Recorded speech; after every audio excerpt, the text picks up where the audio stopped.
Cenara learned early that silence could be armor. In her uncle's court, words were never merely words. They were wages placed on a board she could not see, and if you placed the wrong one, you paid, sometimes in coin, sometimes in standing, sometimes in something softer that never quite grew back.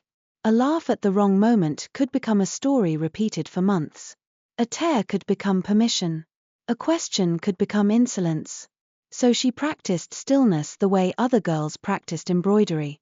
She held her face like a door with the latch drawn, and she listened until the shape of a room made sense.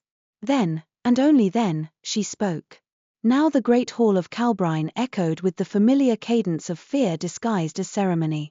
Winter light poured in through high glass, thin and pale, catching on the gilt of banners and the polished shoulders of men who had learned to stand very straight when the king was near. A row of courtiers, jeweled and rigid, waited like chess pieces that had forgotten they were moved. At the dais, King Sythren Merrowic lounged in his chair as if it were made for his comfort alone. He wore the crown not like a duty but like a trophy, the circlet's pale metal gleaming above brows that rarely creased with anything but irritation. His fingers drummed once, twice, a soft impatience that made the nearest lords go a shade paler.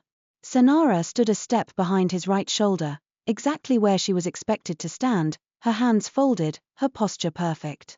The heavy velvet of her gown pressed warm against her wrists.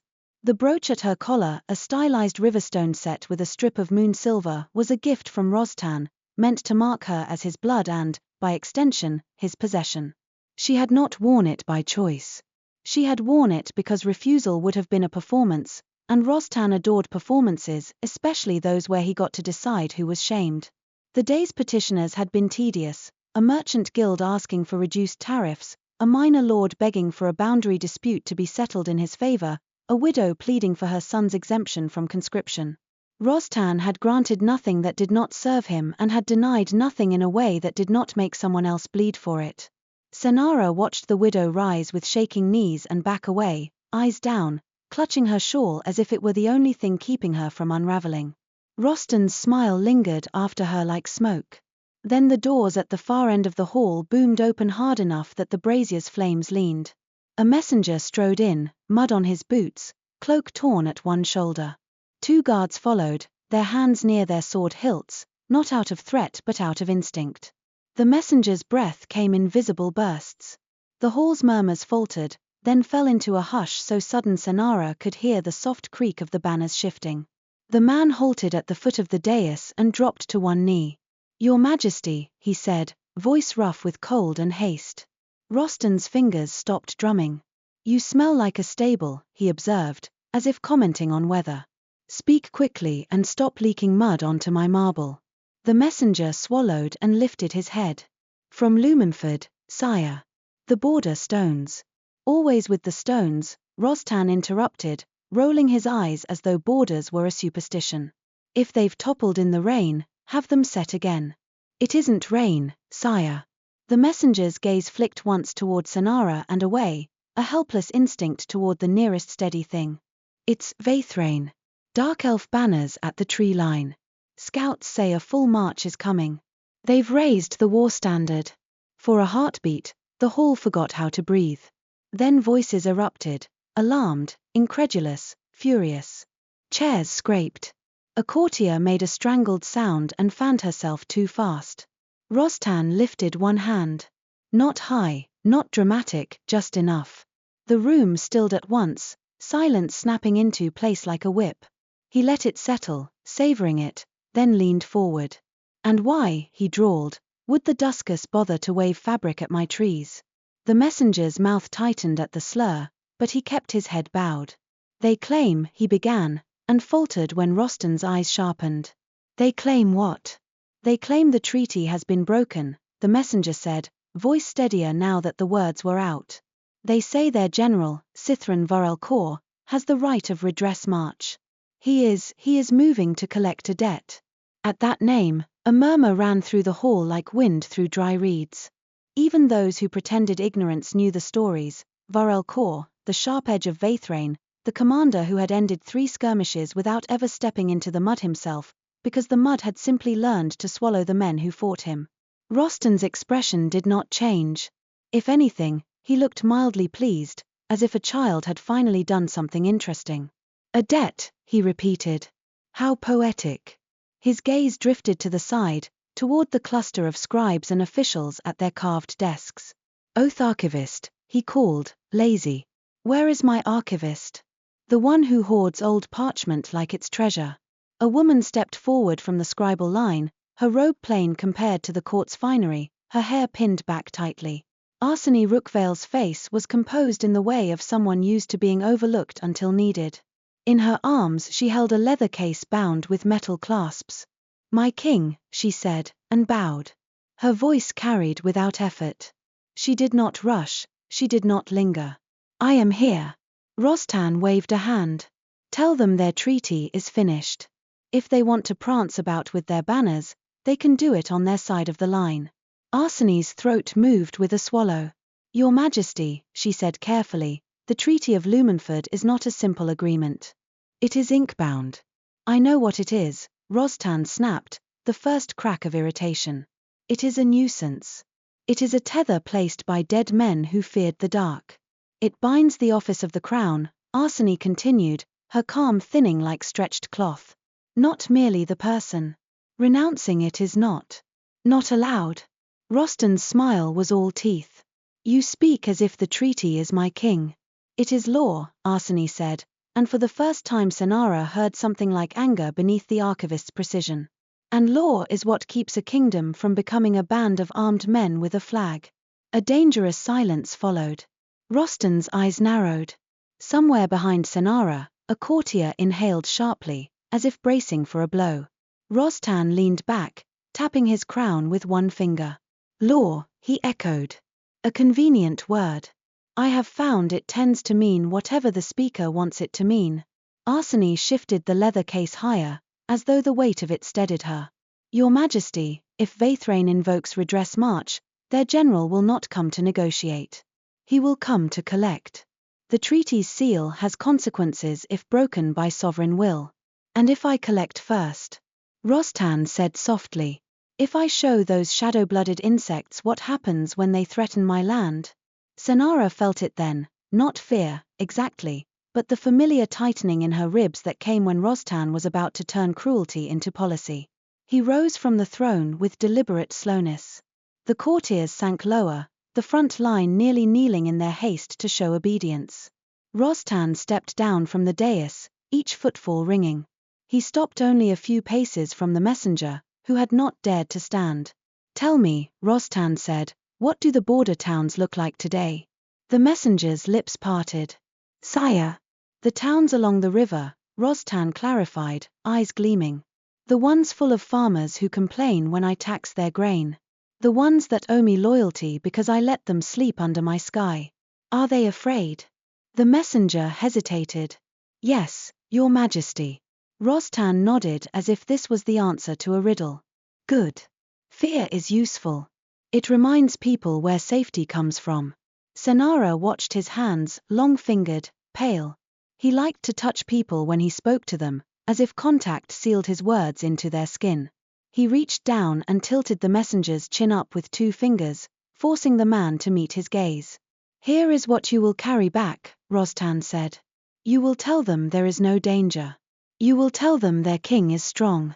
You will tell them the dark elves have always been jealous and will crawl back into their holes at the first sign of steel. The messenger's eyes flickered with uncertainty. Sire, they have an army. So do I. Rostan released him and turned, speaking now to the hall. Mailer Brine. A man stepped forward in the polished black of the palace guard, the captain's insignia at his collar.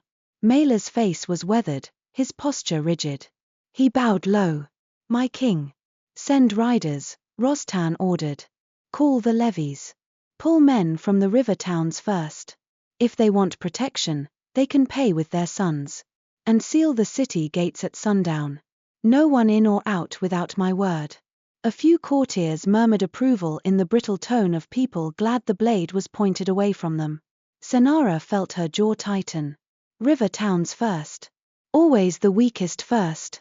Arsene lifted her chin. Your Majesty, she said, if you raise levies, Veythraen will interpret it as preparation for war. It may close the last narrow door to negotiation. Rostan's head turned slowly. You are still speaking, he said, mild as a lullaby. Arsene did not retreat. Because you will burn your own kingdom to prove a point. The hall froze. Even the braziers seemed to hold their flames still. Rostan smiled and stepped closer to her, the way a cat steps toward a mouse that has stopped moving. Do you know what I hear when you say that? He asked. I hear treason dressed as concern. I hear, Arsene began, then stopped, as if the words stuck against her teeth.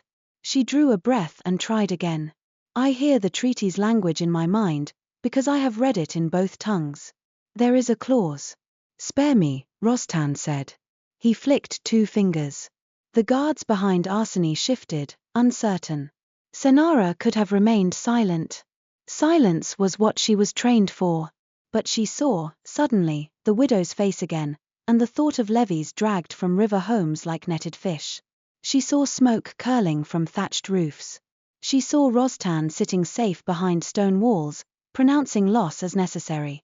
And beneath that, she felt something else, quiet, stubborn, and older than her fear.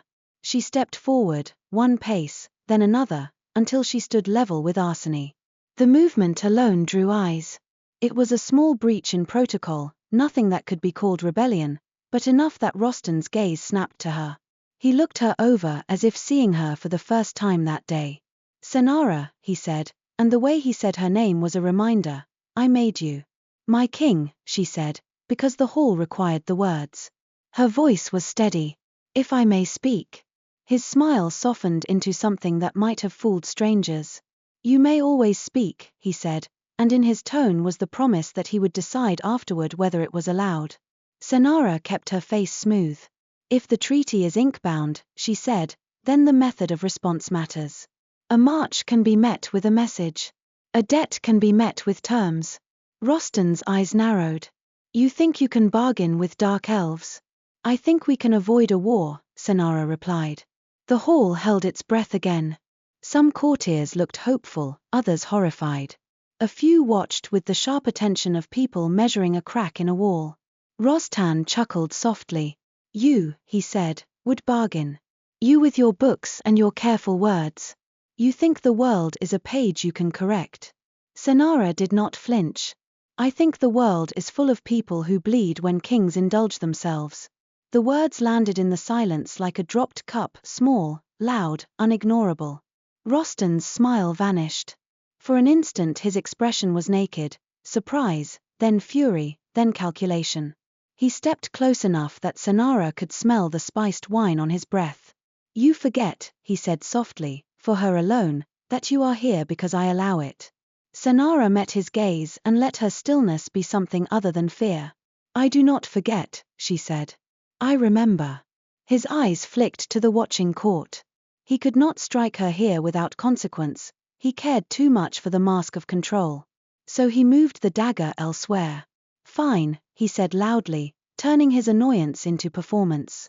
We will send an envoy. We will show the Duskus we are civilized, unlike them. Oath Archivist, you will draft a message telling General Vael-Korr to turn his march around. Arsene's relief was fleeting. My king, she said cautiously, a message is wise, but the wording must respect the structure of. Rostan cut her off with a raised hand. The wording will be what I say it is. He looked at Cenara again. My niece will carry it. The hall stirred. Cenara felt the shift like a draft at her back. Carry it. To the border. To Vael-Korr. Rostan's eyes gleamed with satisfaction. If you are so eager to prevent war, he continued, you may place your clever mouth in front of their swords. Let us see how valuable your compassion is when it is tested. A trap. Not for her life alone, though Rostan would not mind if she did not return, but for her dignity. If she failed, he would call her foolish and blame her for the war. If she succeeded, he would claim her victory as his own mercy. Cenara forced her breath to remain even. As you command, she said, because refusal would be public, and Rostan would relish the spectacle. Excellent, Rostan said, too bright. He turned away as if she were already forgotten. Mela. Prepare a small escort. 10 men. No more. We are not begging. Maelor bowed, his jaw tight. Yes, Your Majesty. Rostan gestured to the hall as if dismissing a dull sermon. Go, he said. Pray. Gossip. Try not to faint until I am done saving you. Courtiers scattered like startled birds. Arsene remained rooted for a moment, staring at Rostan's back, then turned to Cenara with a look that was equal parts apology and warning. Cenara waited until the hall thinned. Until only guards remained, and the scribes who pretended not to hear. Rostan walked back up to the dais, settled onto his throne, and lifted a goblet as if the day's news had been entertainment. He did not look at Cenara again. When the hall was finally empty enough that footsteps echoed instead of murmurs, Cenara stepped closer to Arsene. Draft me something he cannot twist, Cenara murmured. Arsene's eyes widened. My lady. Not in front of the scribes, Cenara warned softly. Just tell me what clause you meant. Arsene's fingers tightened on the leather case. She leaned in, her voice low. There is a clause called witness debt, she whispered. If the sovereign breaks the seal and refuses redress, the backlash does not fall only on him. It spreads. It will hit the river towns first. Floods, blight, accidents, anything that turns a border into a wound. Cenara's stomach tightened. How soon? If Veythraen begins redress march under valid claim, Arsene said, and Calbrine responds with defiance, weeks. Perhaps less. The seal is already strained. Your uncle's mining order, he moved stones. She shut her eyes for a beat. He acted as if law could be bullied. Cenara stared at the dais where Rostan sat, sipping wine under banners that proclaimed him protector. Protector of what, exactly? Arsene opened the leather case and pulled out a folded copy of the treaty's bilingual pages, thin vellum, inked with sigils that looked like calligraphy until you stared too long and realized the curves were not decoration but structure. The pages seemed to hum faintly, not audible but felt, like a tension in the air. Cenara looked down at the script, at the careful phrases shaped to bind two worlds without crushing either. She had studied languages for the same reason she had studied everything, because knowledge was the only thing Rostan could not take from her without effort. But she had never seen the treaty this close, never held it with her own hands. The ink looked old and stubborn, as if it had outlived the men who wrote it out of sheer refusal to fade. General Sythren, Cenara said quietly, tasting the name as if it were a word in a foreign tongue. Do we know anything beyond stories? Arsene's mouth tightened. Only records, she admitted. He ended the Ashford skirmish by offering terms. He is a lawful man. For Veythraen. Lawful is something I can work with, Cenara murmured. Behind them, a soft scrape sounded, boots on stone. Maelor approached, his steps measured. He stopped a respectful distance away, his gaze briefly meeting Cenara's before dropping. My lady, he said, and the emphasis was subtle but there, not my king. Your escort will be ready within the hour. Cenara studied him. Maelor had served Rostan for years. He had also, she knew, quietly prevented worse when he could, misdirecting an order, delaying an arrest, turning a punishment into a warning instead of a maiming. Those small mercies were the only reason some people in the court still had hands. Captain, Cenara said, keeping her voice level. If I do not return, who commands the guard? Maelor's head lifted sharply. My lady. Answer me, she said, not harsh, simply firm. Maelor hesitated, then said, by rank, Lieutenant Sarin would take the keys and orders. Cenara nodded once, filing the name away. And if the king orders levies from the river towns tonight? Maelor's jaw worked. Then they will be taken, he said, the words bitter. Unless someone stops him. Cenara's gaze slid toward the dais again. Rostan's laughter floated faintly, directed at a flattering lord who had returned too soon. Unless someone stops him. Cenara turned back to Maelor. Choose men who can keep their mouths shut, she said. And who will obey me, not the voice of a man who will not be there. Maelor met her eyes fully now. In them she saw wariness and something like hope, carefully hidden. Yes, my lady, he said. When he left, Arsene exhaled slowly. You are walking into teeth, she whispered. Cenara folded the treaty pages with careful hands and returned them to the case. I have lived among teeth, she replied. At least these will be honest about it. Arsene's gaze searched her face, as if trying to find the girl Cenara had been before the court sanded her down. You should not go, she said, almost fiercely. He is sending you to be humiliated or killed. Yes, Cenara said simply. Which means I have to go. Arsene's hands trembled, just slightly. She pressed them together to stop the movement. If you are to speak to Vael-Korr, she said, you must understand Veythraen law. They do not respect pleading. They respect structure. I can do structure, Cenara said. Arsene nodded once and reached into her robe, producing a small, worn book with no ornamentation on its cover. Take this, she said, and pushed it into Cenara's hand. A glossary of treaty terms in Veythraen's dialect. It is not complete, but it may keep you from stepping on a word that bites. Cenara's fingers closed around the book. The cover was warm from Arsene's body heat. Thank you, she said, and meant it. Arsene swallowed. If you can, she added in a rush, do not let him take you far. Negotiate at the border. If you cross into Veythraen without terms, you will become leverage. Cenara's mouth curved, not into a smile, but into something gentler than her usual stillness. Noted, she said. She turned and walked from the great hall without looking back. If she looked back, she might see Rostan watching. If she looked back, she might remember how small she had once been beneath his shadow. The corridor beyond was cooler, quieter. Tapestries muffled sound. Cenara's footsteps were the only rhythm for a few heartbeats, and in that rhythm she heard the truth. This was no longer a matter of surviving court. This was a matter of saving a kingdom from the man who claimed to rule it. In her chambers, attendants fluttered, eager to be useful and terrified of making a mistake. Cenara let them strip away velvet and fasten riding leathers, dark and plain. She let them braid her hair tight against her scalp, practical and severe. She chose a cloak with no crest. Let the border see her as she wished to be seen, not a jeweled niece, not a spoiled court ornament, but a sovereign with mud on her hem. When she buckled her sword belt, her hands did not shake. At the stables, the air smelled of hay and horses and cold iron. Mela waited with 10 men, as promised, faces hard, eyes steady. Their horses stamped and tossed their heads, sensing tension in the humans like a coming storm. Cenara swung into the saddle of her mare, a tall grey with alert ears. She had named her Sable when she was 12, out of a childish rebellion against the court's preference for pretty things. Sable had never been pretty. She had been fast and stubborn and loyal.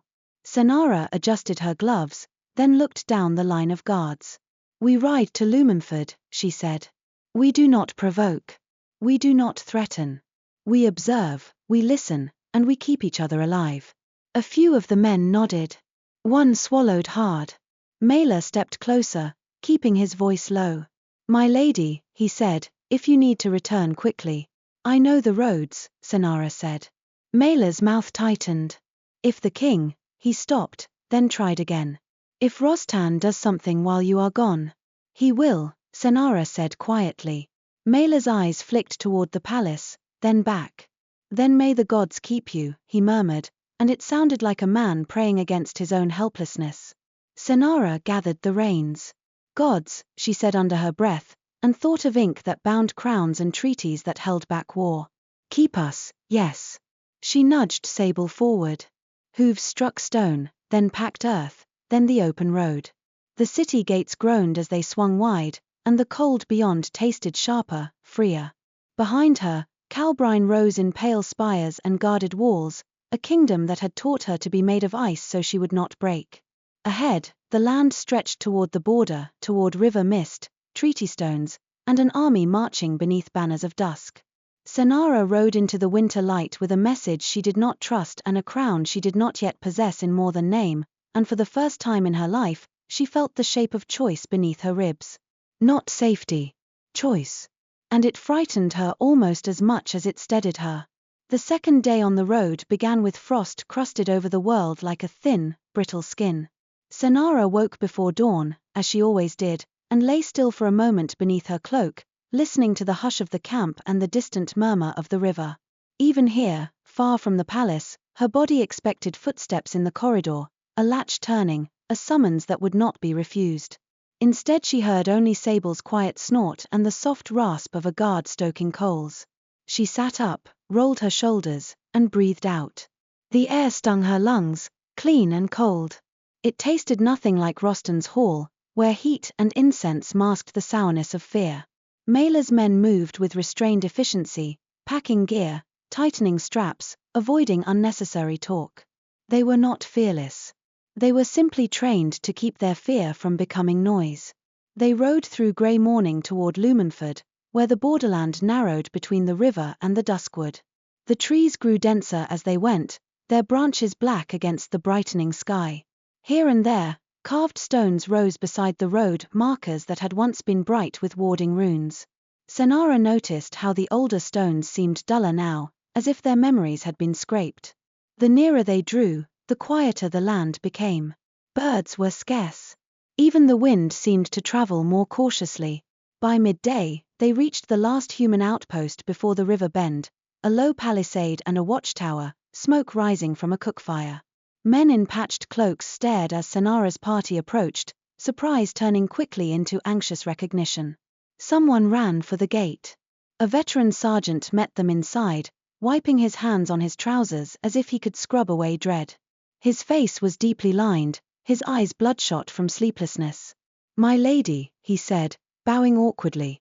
"We didn't expect, no one expects anything good at a border," Cenara replied. Her voice carried the calm she had trained into it. "Report." The sergeant glanced toward the duskwood. "They're there," he said. "Not in the open. In the trees. You can feel them." Cenara's gaze followed his. The duskwood edge lay a mile off, dark and thick. At first glance, it looked like any forest. But there was a weight to it, a sense of being observed that pressed against her skin. "How many?" she asked. "Hard to say," he admitted. "They don't show themselves. But we've seen their scouts on the ridgelines. Quiet as smoke. And last night," he swallowed, then forced himself on. "Last night the river mist glowed. Like ink in water. The treaty stones by the ford, one of them cracked." Arseni's warning surfaced in Cenara's mind like a cold fish breaching. Witness debt. Backlash. Weeks, perhaps less. Cenara dismounted and handed her reins to one of the guards. "Show me," she said.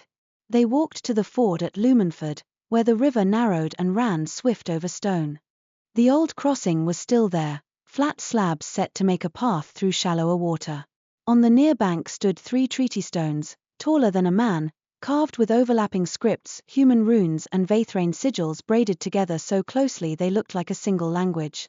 Except now the braid was frayed. The middle stone bore a jagged crack down one side. The runes around it were dim, their edges blurred, as if the stone had tried to remember and failed. Cenara stepped closer. She did not touch it. Something about the crack made her skin prickle, as if the air itself had splintered. "The king's miners moved stones," she murmured, more to herself than anyone. The sergeant's eyes widened. "They did what?" Cenara straightened. "How close do the Veythraen forces stand to the ford?" The sergeant gestured across the river. "On their side," he said. "Beyond that stand of trees. We saw their banner once at dusk, black cloth with a pale mark in the center. Like a crescent cut from bone." Maela came up beside Cenara, his boots crunching frost. "My lady," he said quietly, "if you intend to meet their general, we should do it here. Open ground. We keep the river between." "Yes," Cenara agreed. She looked across the water. The far bank rose into a slope covered in dark pines. It was still. Too still. Cenara drew the small book Arseni had given her from inside her cloak, feeling its worn edges. A glossary, imperfect but better than pride. She flipped through a few pages as if reminding herself the tool existed, then closed it again. Words were not talismans. They were knives. You chose how to hold them. She turned to the sergeant. "Send a runner back to the outpost," she said. "Tell them to keep their men calm. No arrows loosed, no threats shouted. Any provocation could," she stopped. "Could become an excuse. Could become a spark." "Understood," the sergeant said hoarsely. Cenara faced the river and lifted her chin. Her voice carried over the water, steady and clear. "I am Cenara Merrowic," she called. "By lawful deposition and crown-taking, I am Queen of Calbrine. I request parley with General Sythren Vael-Korr of Veythraen." Her words fell into the stillness and seemed to hang there, suspended. For a moment nothing changed. The pines did not sway. The river continued its cold rush. Then, from the trees on the far bank, a figure stepped out. He moved without haste, as if time belonged to him.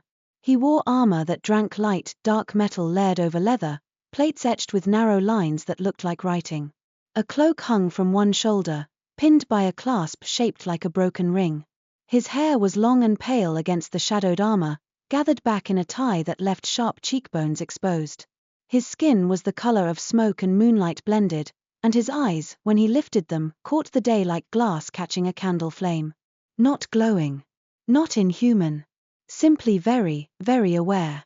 He walked to the edge of the river and stopped, a measured distance from the ford. Behind him, other shapes emerged between the trees, silent, watchful, spaced like points on a map. No shouts. No clatter. The presence of an army without the noise of one. Cenara felt her men tighten behind her. She did not look back. If she looked back, she would remind herself she was being watched by humans with human expectations. Instead she watched the dark elf at the river's edge. "You name yourself with a crown," he called, voice carrying low and controlled across the water. It was accented, certain consonants softened, certain vowels sharpened, yet his words were precise. "Calbrine's banners have not changed. Your king's seal still sits in your archive." Cenara inhaled once, then answered, careful with every syllable. "The king is confined under lawful authority," she said. "The crown is now mine. I have come to resolve the debt created by his actions." The dark elf's gaze narrowed, not in suspicion exactly, but in assessment. "Resolve," he repeated, tasting the word. "Then you admit breach." "I admit it," Cenara said. "And I do not excuse it." The river hissed over stone between them, like a warning. He studied her for a long moment. Cenara held still, letting her spine be straight and her face unreadable. She refused to let her fear become visible. Fear was a language Rostan understood too well. She would not speak it here. At last the dark elf's eyes flicked to the cracked treaty stone on the human bank. Something cold tightened in his expression. "That crack is fresh," he said. "It happened last night," Cenara answered. "Your treaty is strained," he said, as if speaking to the river rather than to her. "It has been strained since the day your king moved the markers." He did not merely break his word. He injured the structure that keeps the border from bleeding. Cenara's fingers curled once inside her glove. He knew. Of course he knew. "I have not come to argue semantics," she said evenly. "I have come to pay." The dark elf's attention returned to her. "In what coin?" Cenara's throat tightened, not from uncertainty but from the weight of the answer. "All the wealth of Calbrine's treasury," she said. "Trade rights for Veythraen. The closure of the illegal mines. Reparations to any borderlands harmed. And," she paused. "Not for drama. For control. My life, if required." Behind her, one of Mela's men made a strangled sound. Mela muttered something low, sharp, probably a curse. Cenara did not turn. The dark elf stared at her, and for the first time his composure shifted only a fraction, like a blade catching a different angle of light. "Your life," he repeated quietly. "Yes," Cenara said. The river mist rose and drifted between them, thin veils curling around the treaty stones. Cenara felt as if she stood at the seam of two worlds, and any wrong movement would tear it. When he spoke again, his voice was still calm, but something in it had become more deliberate. "You are young," he said. Cenara did not blink. "Old enough to bear a crown.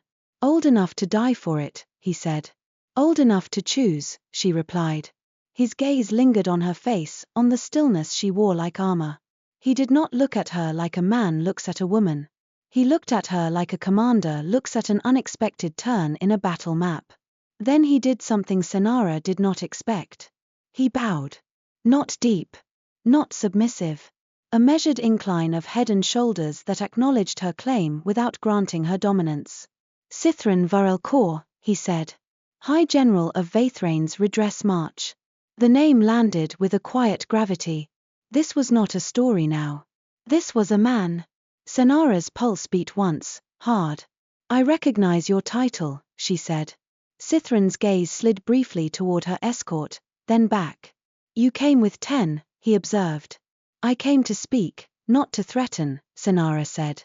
And if I choose to take what is owed by force, he asked.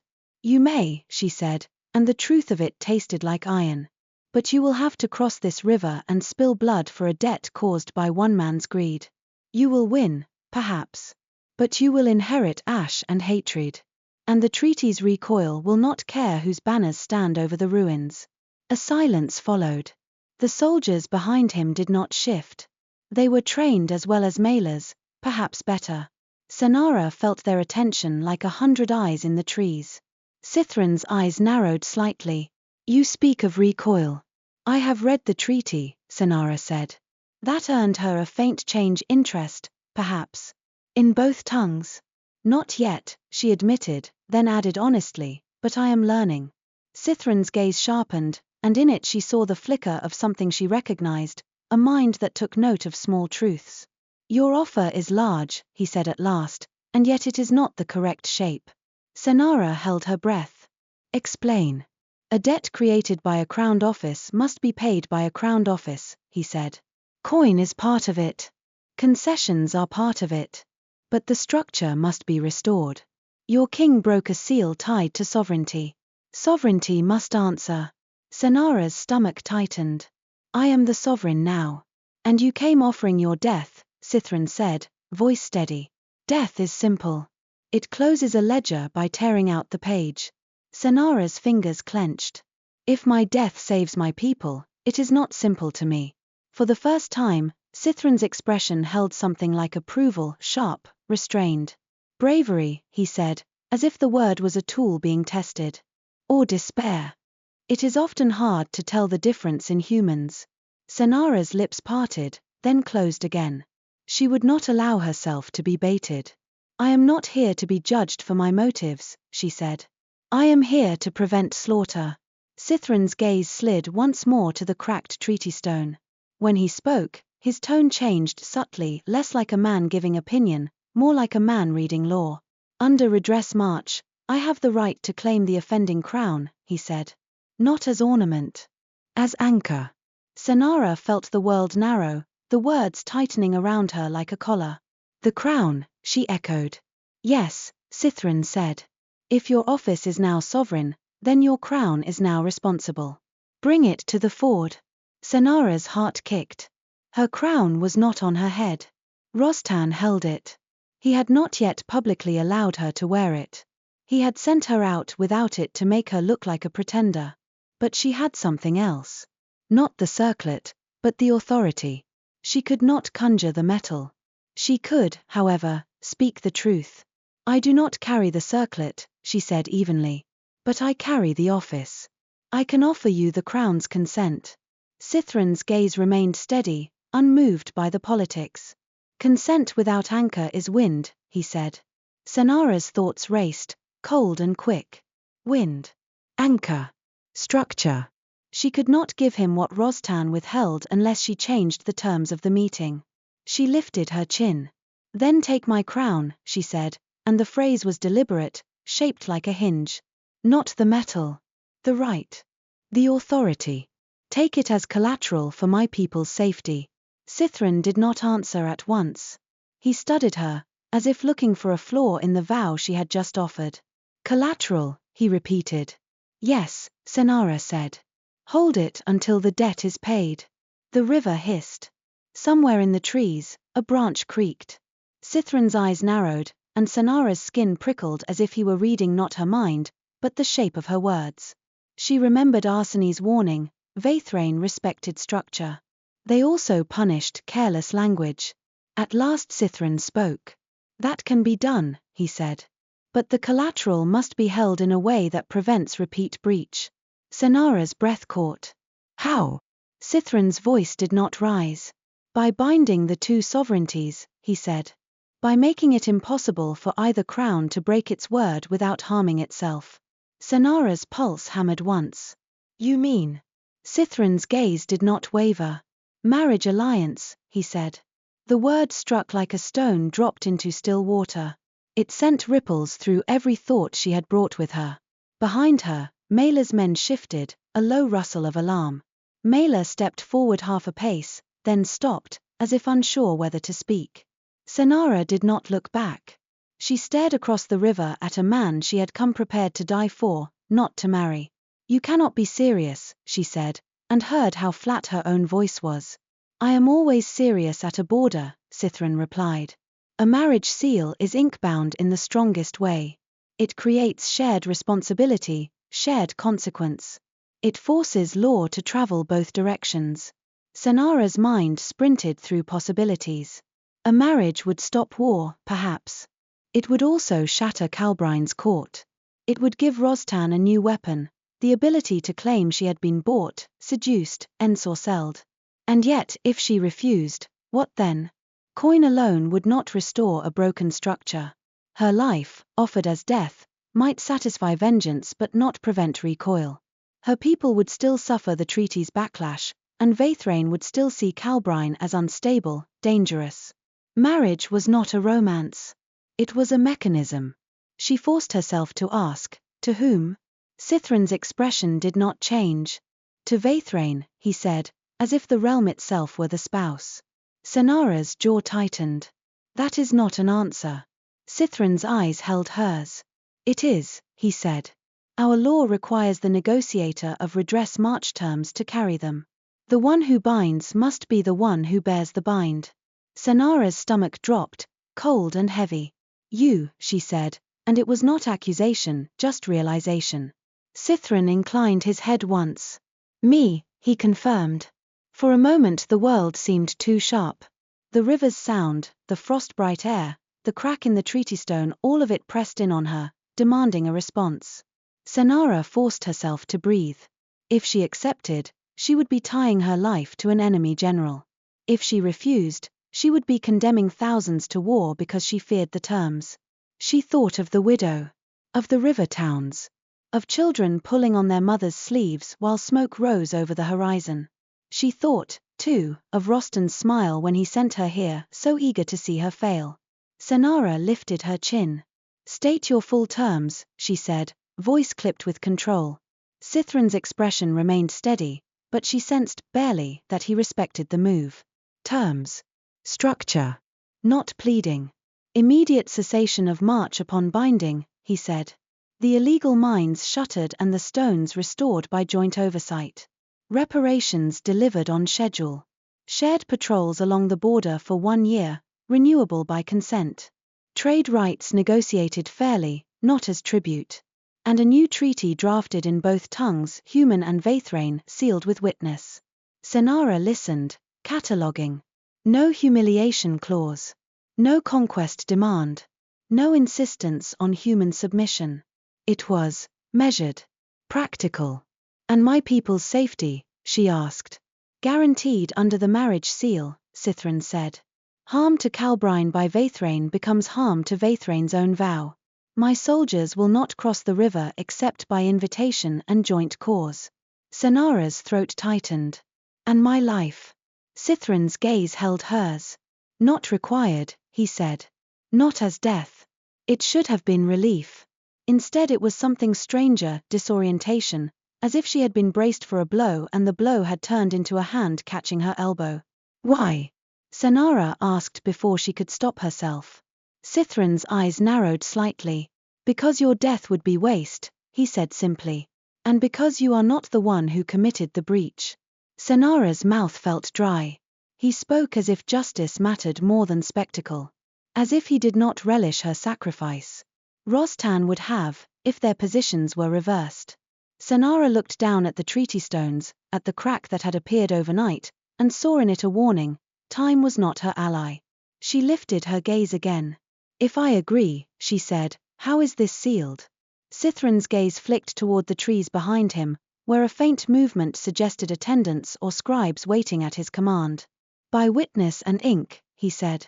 A provisional bond first.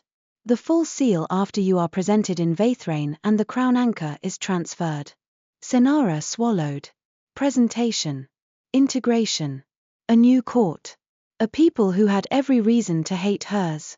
She thought of herself in Rostan's hall, standing silent behind a throne that was never hers. And she thought of stepping into another hall, not silent, not hidden, but openly bound to the man who led the army at her border. She did not know which was more terrifying. Maela's voice came low from behind her, careful not to carry across the river. My lady, he murmured, this is.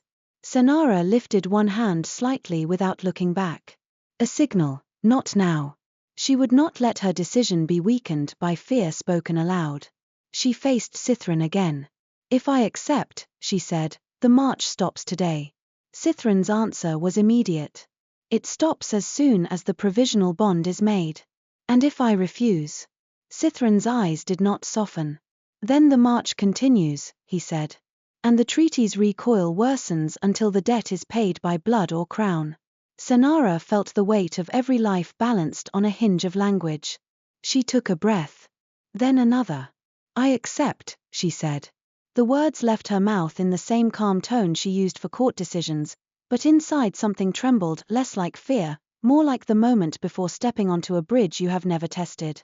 Across the river, a subtle shift ran through the dark elf ranks, no cheers, no noise, but a collective adjustment, like a weapon being lowered.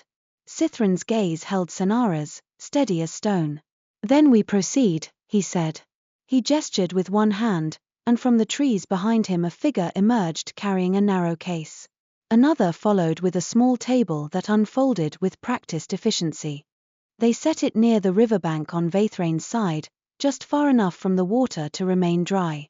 Ink and parchment appeared. A seal stamp of dark metal. Sythren stepped closer to the ford, still on his side, and spoke again, voice now pitched not only for Cenara but for witnesses on both banks.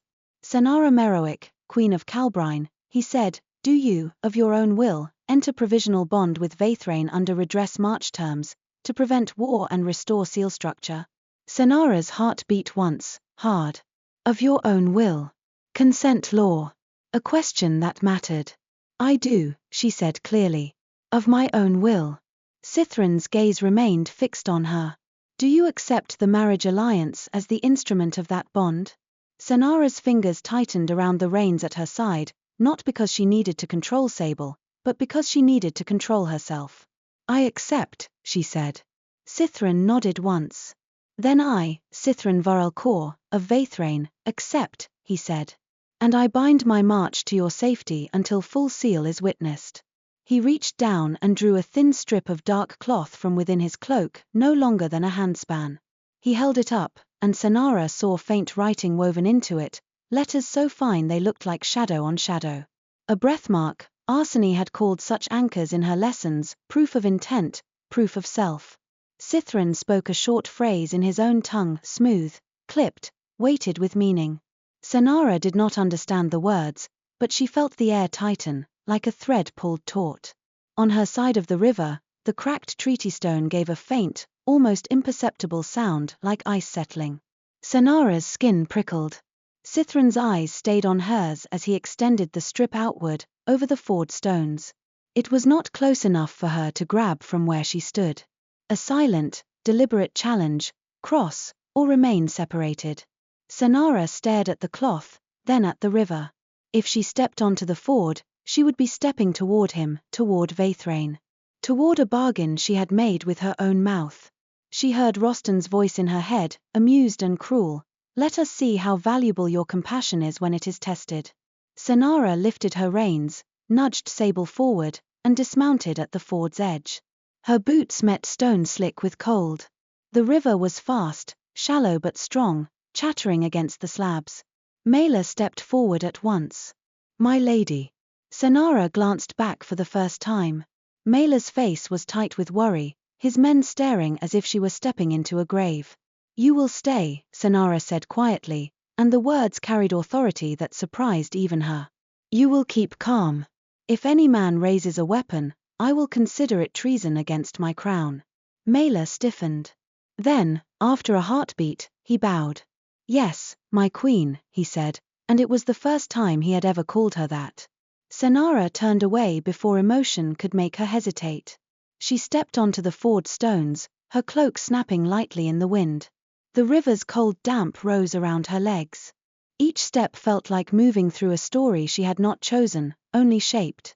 On the third stone from the far bank, she paused, close enough now to see the fine scars on Sythren's hands, old blade marks, training marks. Not the hands of a court ornament.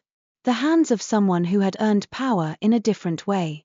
Sythren extended the cloth again, closer. Cenara reached out and took it between her gloved fingers. The moment she touched it, she felt something, not a jolt, not a spark, but a settling, like a weight placed gently on her shoulders. A thread drawn between 2 points. Sythren watched her closely, as if gauging whether she would flinch. She did not. She could not afford to. He drew a second strip from his case, a pale ribbon, this one woven with both scripts braided together. He held it out as well.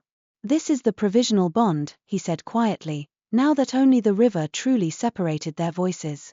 It will not compel your heart. It compels our actions. Cenara's throat tightened at the simple respect in the statement. I do not want compulsion, she said. Sythren's gaze held hers. Then we understand each other, he said. He pressed the ribbon into her other hand, and for a brief instant their fingers brushed through glove leather. The contact was nothing. It was also, somehow, everything, proof that he was real, not legend, that this bargain involved flesh and breath, not ink alone. General, Cenara said, forcing her mind back to structure, you said you would take the crown. I will, Sythren replied. But the crown anchor is not the circlet alone. It is the public recognition of your office. When you are presented in Veythraen, we will transfer the symbol properly. Cenara's mouth tightened. My uncle will use my absence. Sythren's eyes narrowed slightly. Your uncle will try, he corrected. That is different. Cenara almost smiled at the precision, but the expression did not quite form. Sythren stepped back a pace, cloak shifting. The march will halt, he said, voice carrying again, louder for witnesses. He spoke a phrase in Veythraen's tongue, and the shapes in the trees shifted, turning away from the river, as if a tide had changed direction. Cenara looked over her shoulder to the human bank. Mela and his men stood rigid, eyes fixed on her. The sergeant from the outpost looked as if he might weep from sheer relief. Cenara lifted the pale ribbon slightly so they could see it. A sign. A structure. Something that meant the immediate threat had changed. She stepped back across the ford, stone by stone, the bond ribbon tucked safely inside her cloak. When her boots met the human bank again, Mela exhaled like a man who had been holding his breath for days. You did it, he said under his breath. I made a bargain, Cenara corrected. His eyes searched her face. With him. With Veythraen, Cenara said automatically, and realized as she said it that she was repeating Sythren's phrasing. Mela's mouth tightened. My queen, he said, voice rough, what bargain? Cenara did not answer immediately. She stared at the cracked treaty stone. For the first time since arriving, it seemed less like an open wound and more like a fracture that might be mended. Then she turned to Mela and spoke as if issuing a command in court. We return to the capital, she said. We move quickly. Mela frowned. To tell the king. To secure my throne, Cenara said, and the cold in her voice was not armor now. It was purpose. And to prepare my people for what comes next. What comes next? Mela asked, though he already feared the answer. Cenara's fingers brushed the ribbon hidden beneath her cloak. She could still feel its weight, that quiet thread drawn taut. An alliance, she said. Mela stared. Cenara lifted her chin, steadying her breath the way she always did when the room became dangerous. A marriage, she said, and watched the word land like a blade. The road back to Calbrine felt shorter than it had any right to, as if the land itself leaned forward to hear what she would do next. Cenara rode at the head of the small column, Sable's ears pricked and restless, the mare sensing urgency in every tightened rein. The winter sky stayed low and bright, and the frost on the fields glittered like spilled glass. Behind her, Mela kept his men in a tight, quiet formation. No one spoke unless necessary. They all carried the same unasked question like a stone in the mouth. Marriage. Alliance. A general on the far bank who had bowed and then demanded her crown in a way that had not felt like mockery. Cenara kept her face composed, but inside her thoughts repeated the river's sound, quick, cold, relentless. She had made a bargain with words. Now she had to make the kingdom accept the shape those words would force. They reached the capital at dusk on the third day, the city walls rising from the pale land like a clenched fist. Smoke curled from chimneys. Lanterns bloomed in windows. Life went on, unknowing, while borders cracked. At the gatehouse, the guards stiffened at the sight of her. One recognized her and snapped a salute too sharp, as though trying to cut fear into obedience. Another's eyes darted behind her, searching for larger forces, for banners, for evidence that the dark elves had already arrived. Cenara dismounted and handed her reins to a stable boy who stared at her as if she were a statue that had stepped off its pedestal. She did not correct him. Or could be useful if it became steadiness. "Open the gate," she said. The gate captain hesitated. "My lady," he began, and stopped, swallowing. "My queen." It was the second time that day she had been called that without being prompted. It did not warm her so much as it made something inside her shift, like a door that had been braced for years and had finally been unbarred. "The king ordered the gates sealed," the captain said, voice tight. "No one in or out without." Without his word, Cenara finished. She met his gaze. "And if the king has broken the treaty and endangered the realm, whose word stands in law?" The captain's face tightened. His eyes flicked to Mela, as if hoping the guard captain would speak first. Mela stepped forward and bowed, not to the gate captain, but to Cenara. "By deposition and crown-taking," he said clearly, voice carrying to the men on the wall, "Cenara Merrowic is sovereign." The gate captain's throat worked. He looked up at the wall, where several archers watched, faces pale. Then he made a decision that would change his life, and he did it with visible effort. "Open," he barked. Chains rattled. Wood groaned. The gates parted. Cenara walked through as if she had always owned the space beyond. Inside the city, the streets had that late-day hush that came when people sensed trouble but did not yet know its name. A few pedestrians slowed to stare. A fruit seller paused mid-gesture. A child tugged at her mother's sleeve, pointing at the mounted guards. Cenara did not wave. She did not smile. She let them see the plain leathers, the lack of finery, the sharp set of her shoulders. She let them see a ruler who had ridden hard enough to arrive with frost still clinging to her cloak. At the palace courtyard, servants scattered like startled sparrows, bowing too deep, whispering too fast. A steward hurried toward her, cheeks flushed. "My lady," he began. "My queen," Cenara corrected gently, and watched his eyes widen at the quiet certainty. "Yes," the steward breathed. "My queen." "The king, there has been unrest. He has called the council twice today. There are rumors.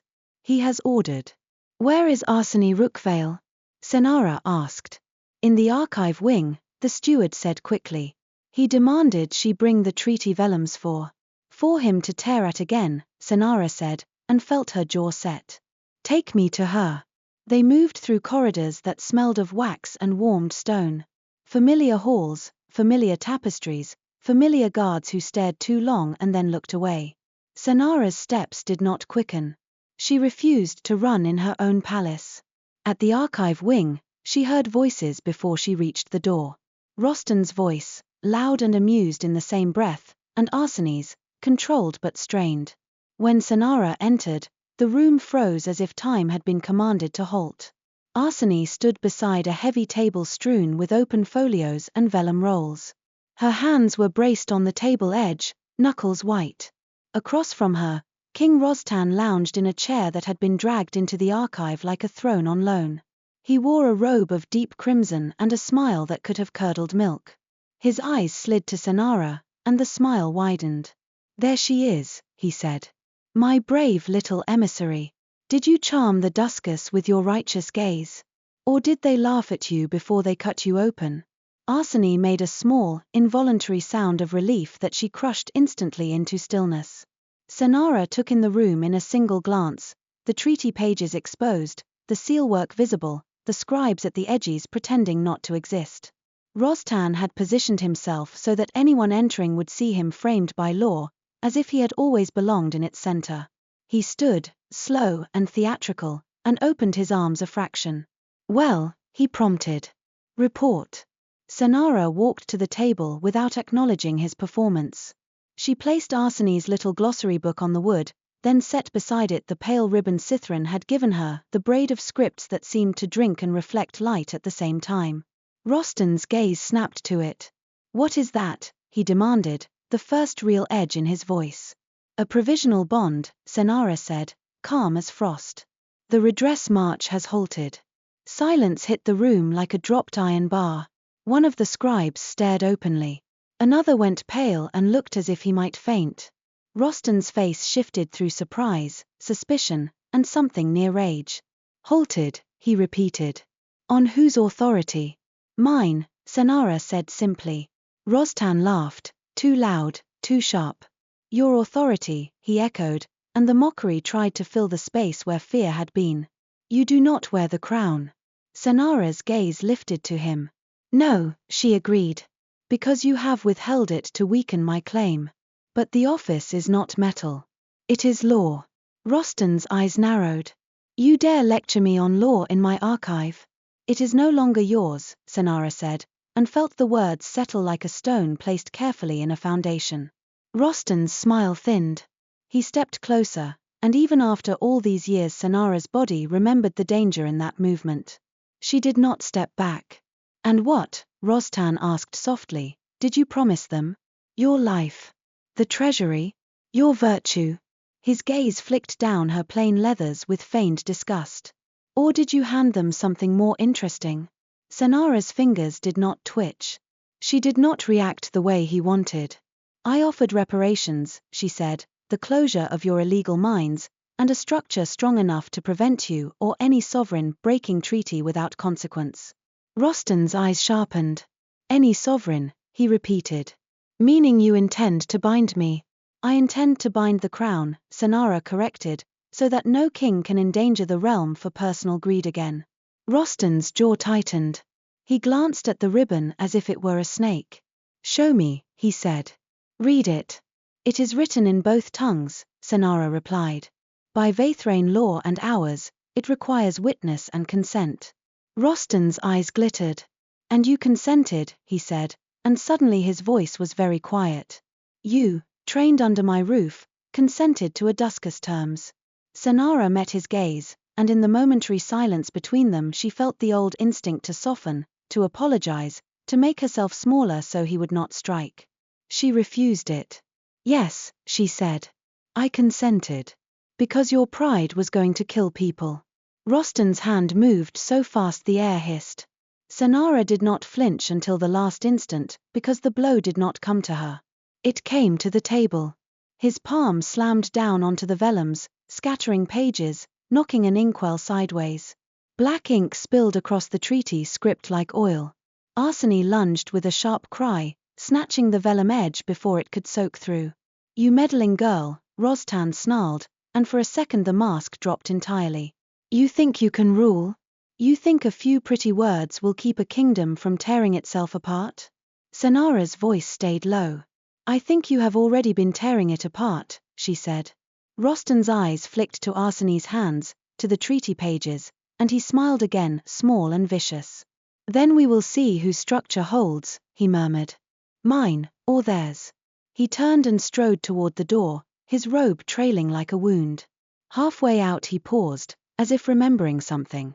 "Oh," he said lightly, glancing over his shoulder, "I had planned a proclamation for tomorrow. A public reaffirmation that the crown stands unbent. How unfortunate. I suppose we will have to revise it." The door shut behind him with a soft, final click. The room remained frozen for a heartbeat longer, as if everyone waited for permission to breathe. Arseni exhaled shakily and pressed a clean cloth to the edge of a treaty page, blotting ink with hands that were much steadier than her eyes. "He is going to turn the court against you," she said quietly. "He will call you traitor. Or bewitched." "Let him," Cenara said. Arsene looked up sharply. My queen. Cenara picked up the ribbon again and held it between her fingers. He cannot attack what he cannot define, she said. So he will try to define me as a monster. Arsene swallowed. And the truth? The truth, Cenara said, is that the march has halted. The border has a chance. We will make the kingdom see that. Arsene's eyes flicked to the treaty pages, to the blotting cloth. The treaty is injured, she whispered. That crack at Lumenford. I saw it, Cenara said. We need to mend the structure, not just the politics. Arsene nodded, and for the first time her composure held something like fierce gratitude. Then you must be crowned publicly, she said. Not in whispers. Not behind doors. The office must be anchored in witness. Cenara's mind moved quickly. Tomorrow, she said. Arsene stiffened. Tomorrow? Before Rostan can twist the narrative, Cenara replied. We will call the council at dawn. We will present the deposition order, the legal precedent, the archive witness. Mela will stand with me, and the people will see their queen. Arsene's lips parted. He will fight you. He has been fighting me for years, Cenara said, and surprised herself with the quiet truth in it. This time, I will not pretend it is something else. She turned to the scribes at the edges of the room. Their faces were pale, eyes wide. They looked like people who had spent their lives copying other men's words and had just realized words could cut. You, Cenara said, pointing gently, and you. You will make copies of the deposition writ and the legal citations. You will seal them with the archive stamp. Tonight. One of the scribes swallowed. My lady. My queen, Cenara corrected again, softly but firmly. My queen, he echoed, voice trembling. Yes. She looked to Arsene. You will prepare the oath of office, Cenara said. In both tongues. Arsene blinked. In Veythraen's tongue? Yes, Cenara said. If I am to bind two realms, I will not begin by pretending only one language matters. Arsene's eyes went damp, but she nodded. As you command, she whispered. Cenara left the archive wing with her purpose sharpened into a point, Mela falling into step beside her as if drawn there by gravity. He waited until they were out of earshot of the scribes. My queen, he said low, tell me plainly. What did you bargain? Cenara glanced at him. In the corridor light, Mela looked older than he had at Lumenford. Like a man carrying the weight of decisions he had never expected to make. A marriage alliance, she said. Mela's jaw clenched. With whom? With Veythraen's war general, Cenara replied. Mela stopped walking for a heartbeat. Vael-Korr, he breathed, and there was no mockery in it, only dread. Yes, Cenara said. Mela resumed moving, but his voice came rough. The court will riot. Some will, Cenara agreed. Some will fear. Some will plot. But the march has halted. That is a fact. We will use facts. Mela's hands curled into fists at his sides.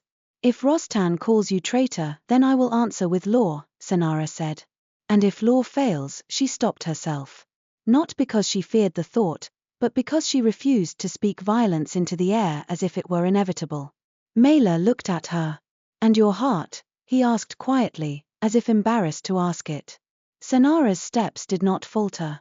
My heart is not the bargaining chip, she said, and she meant it in the way Sythren had meant it when he spoke of compulsion.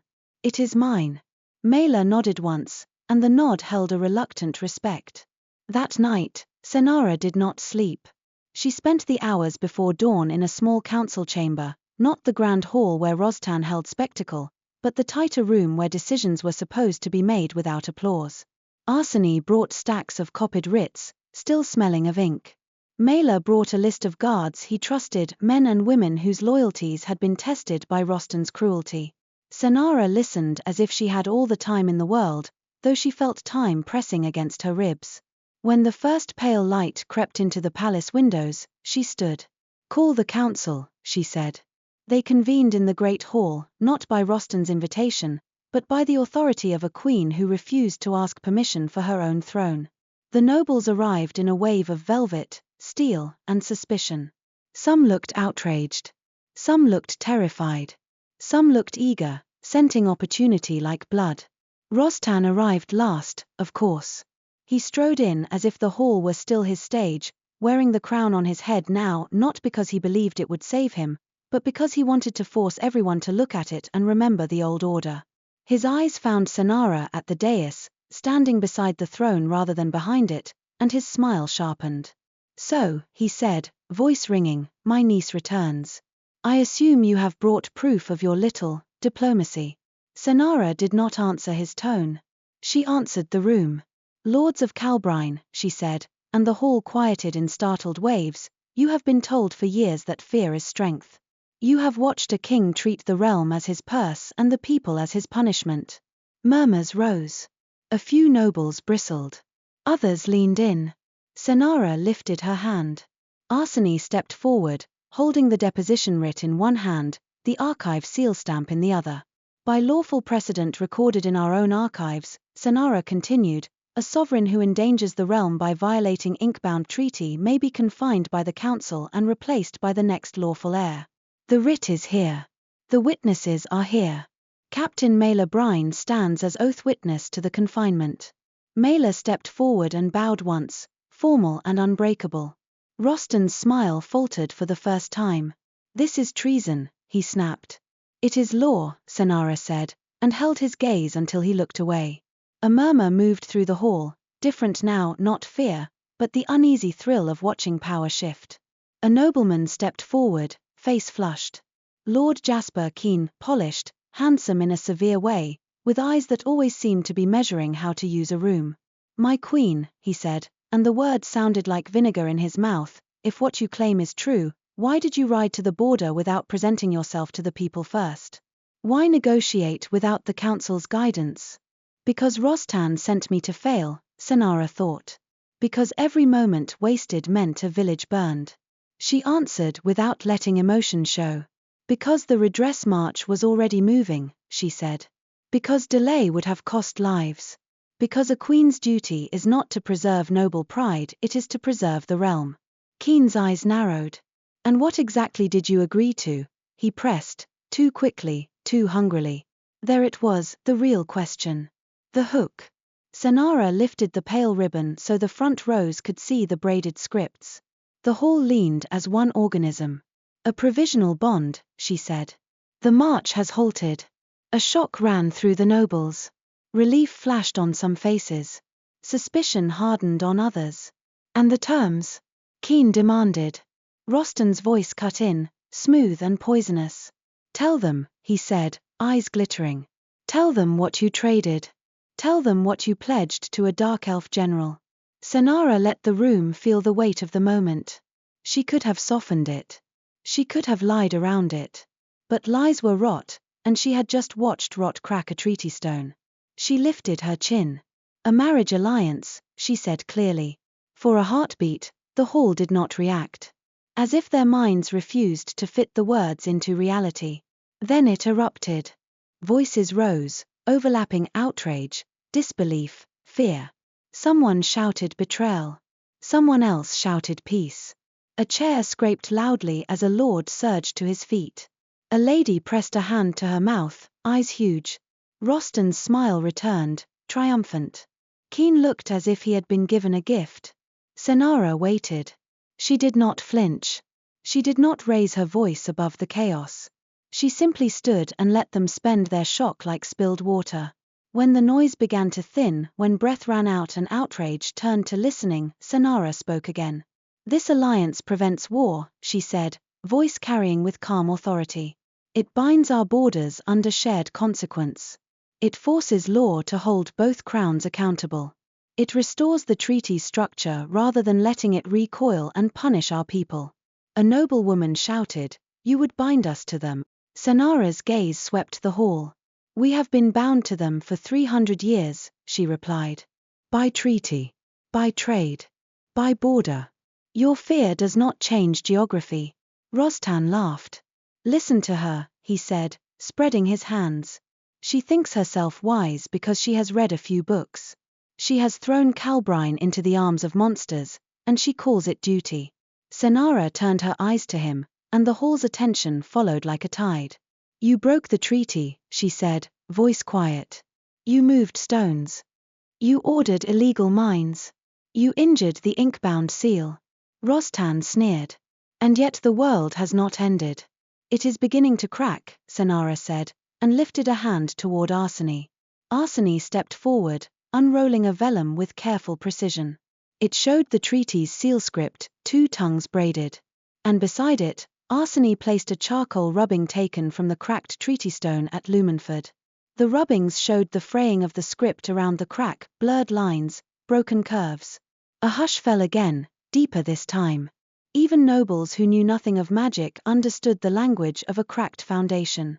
This is what your king's pride has done, Cenara said. Rostan's face tightened. Keen stepped forward again, voice smooth. My queen, he said, you ask us to accept that our sovereign must marry the general of the army that threatened us. That is difficult. Yes, Cenara said, and the simplicity of it unsettled some of them more than argument would have. It is difficult. It is also what keeps your sons from being dragged to the river with spears in their hands. Keen's eyes flickered. And if Veythraen uses this to control you, then the bond fails, Cenara said. Because vowcraft requires consent. A forced marriage seal is rot. It cannot hold. Veythraen knows this.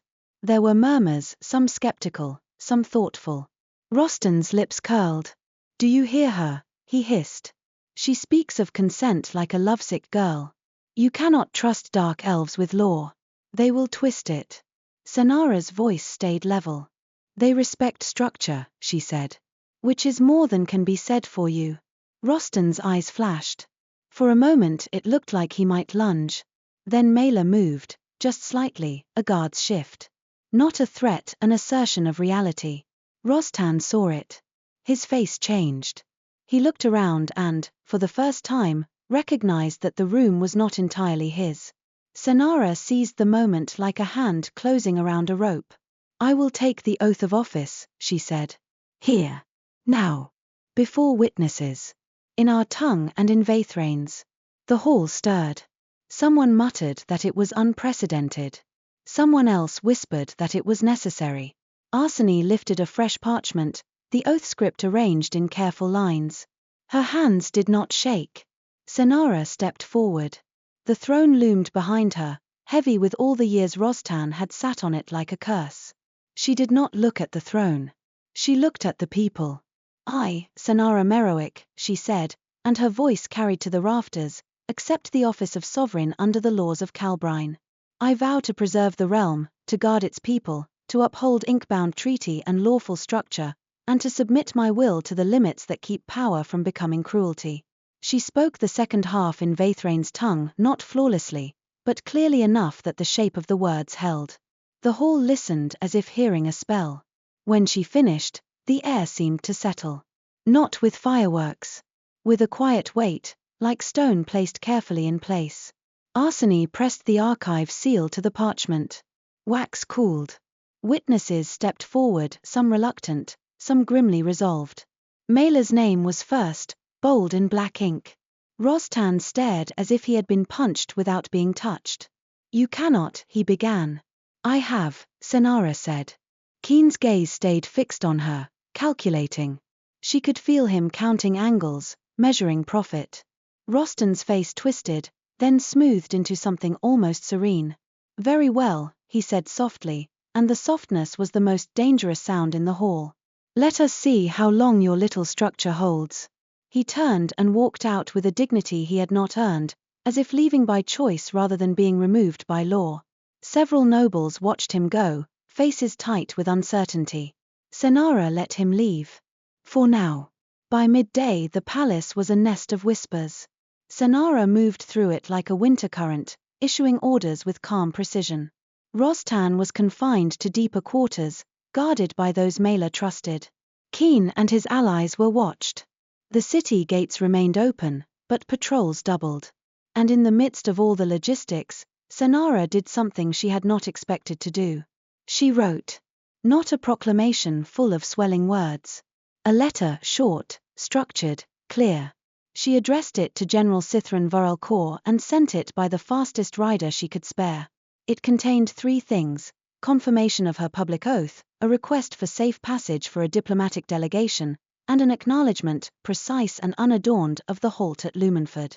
She did not know why the act of writing it made her feel steadier, as if a thread had been tightened correctly. That evening, as the city lights flickered into life, an envoy arrived from Veythraen. They came not with banners, but with quiet authority, 4 riders in dark cloaks, faces unreadable, their horses moving with the smooth confidence of long training. At their head rode a man with pale hair braided back and a narrow scar along his jaw, Corin Thaleseft, though Cenara did not know his name yet. He dismounted in the courtyard, looked around as if mapping escape routes, and then bowed with crisp formality. "Cenara Merrowic," he said, voice flat. "Queen of Calbrine. I am here on behalf of High General Sythren Vael-Korr." Cenara met his gaze. "State your business." Corin's eyes flicked over her leathers, her posture, the lack of crown metal. He did not hide his skepticism. "The general accepts your public oath as anchor," he said. "He requires your presence in Veythraen within 10 days for formal presentation and full seal. He offers escort and safe passage under the provisional bond. 10 days. A deadline with teeth. And if I do not go?" Cenara asked. Corin's expression did not change. "Then the bond remains provisional," he said. "And provisional things do not hold against those who wish them to fail. A warning. Not a threat, worse. A statement of reality." Cenara nodded. "I will go," she said. Corin's gaze sharpened, as if he had expected resistance. "You will bring witnesses," he added. "And treaty drafters. The Shadow Library will be opened to you under supervision." At the phrase Shadow Library, something in Cenara's mind sparked, curiosity cutting through fatigue. "You have a library dedicated to treaty law?" she asked. Corin's eyes narrowed a fraction. "We have a library dedicated to what humans forget," he said. Cenara's mouth almost curved. "Then it may be useful." Corin looked as if he did not like that she found anything amusing. "Be ready," he said. "The road is cold." "The road is always cold," Cenara replied.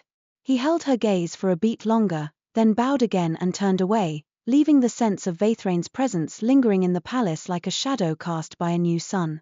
The next days passed in a blur of preparation. Cenara chose her delegation carefully: Arseny, for law and ink; Mela, for security and witness; Sythren Vael, the treasurer lord, because coin and trade would have to be negotiated whether the nobles liked it or not. She brought a small number of guards, not enough to appear threatening, enough to avoid appearing helpless. Each choice earned argument. Each argument earned her calm refusal. Keen cornered her in a corridor on the 3rd day, face arranged into polite concern. "My queen," he said softly, "the people are uneasy. They whisper of dark magic. They fear you have been persuaded." Cenara stopped and faced him fully. "Do you?" she asked. Keen's eyes flickered. "I fear for Calbrine," he said smoothly. "I fear for you." "Then fear usefully," Cenara said. "Keep the peace while I secure it." Keen's smile tightened. "And if you do not return?" Cenara watched him. There was hunger behind the politeness. He wanted her gone. He wanted a vacuum. "If I do not return," she said, voice like ice laid gently, "you will remember that I bound my office to law in front of witnesses. Any attempt to seize power outside that law will be treated as treason." Keen bowed, still smiling. "As you say, my queen." When he walked away, Cenara felt the old urge to swallow the dread and pretend it was nothing. She refused that too. On the morning of departure, she visited Rostan. Not to gloat. Not to negotiate. To see him with her own eyes, contained. He sat in a small chamber that had once been a guest suite. Now the door was barred. 2 guards stood outside. Inside, Rostan lounged on a chair, hands folded, as if he were waiting for a servant to bring wine. He looked up as she entered, and his smile bloomed like rot. "Off to your wedding," he purred. "How charming. Tell me, will you wear black? Or will you let them paint you in their colors, so everyone knows whose pet you've become?" Cenara stood just inside the threshold. She did not cross fully into the room. A boundary mattered. "I will return," she said. Rostan's smile widened. Will you, he asked softly, or will you discover that once you step into their dark, you cannot crawl back out? Cenara's jaw tightened. You moved the stones, she said. Why? Rostan's gaze sharpened. For a moment she thought he might answer honestly. Then he shrugged. Because I could, he said. Because treaties are for those who fear consequences. Cenara held his gaze. Consequences are coming, she said. Rostan's eyes glittered. Good, he whispered. Let them come. I have always enjoyed watching you try to hold back a tide with your bare hands. Cenara turned away before she let herself react, before she let him see anything. When she stepped back into the corridor, Mela was there, waiting like a shield. You saw him, he said quietly. Yes, Cenara replied. Did he say anything useful? Cenara paused. He reminded me, she said, that some men do not fear ruin if they believe they will be standing on top of it. Mela's face tightened. Then we must ensure he is buried under law, he muttered. Cenara mounted Sable and rode out through the gates with her delegation behind her. The city watched. Faces lined the street, some fearful, some hopeful, some resentful. Cenara did not promise them miracles. She did not wave like a beloved monarch. She gave them something else. She rode with her head high, as if peace were a thing that could be fetched and carried back if one simply refused to bow to terror. The road to Veythraen shifted as they approached the duskwood. The air grew cooler, even under the winter sun. The trees thickened, their trunks darker, their branches knotted like old hands. At night, the stars seemed sharper. The wind carried scents Cenara could not name. On the 5th day, they reached the border ford again. This time the far bank was not empty. Sythren stood at the river's edge, as he had before, armor dark, cloak pinned by the broken ring clasp. The sight of him brought a strange tightening to Cenara's chest, not fear, not relief, something in between. He did not smile. He did not wave. He simply watched her approach as if measuring the distance between what had been promised and what was now arriving.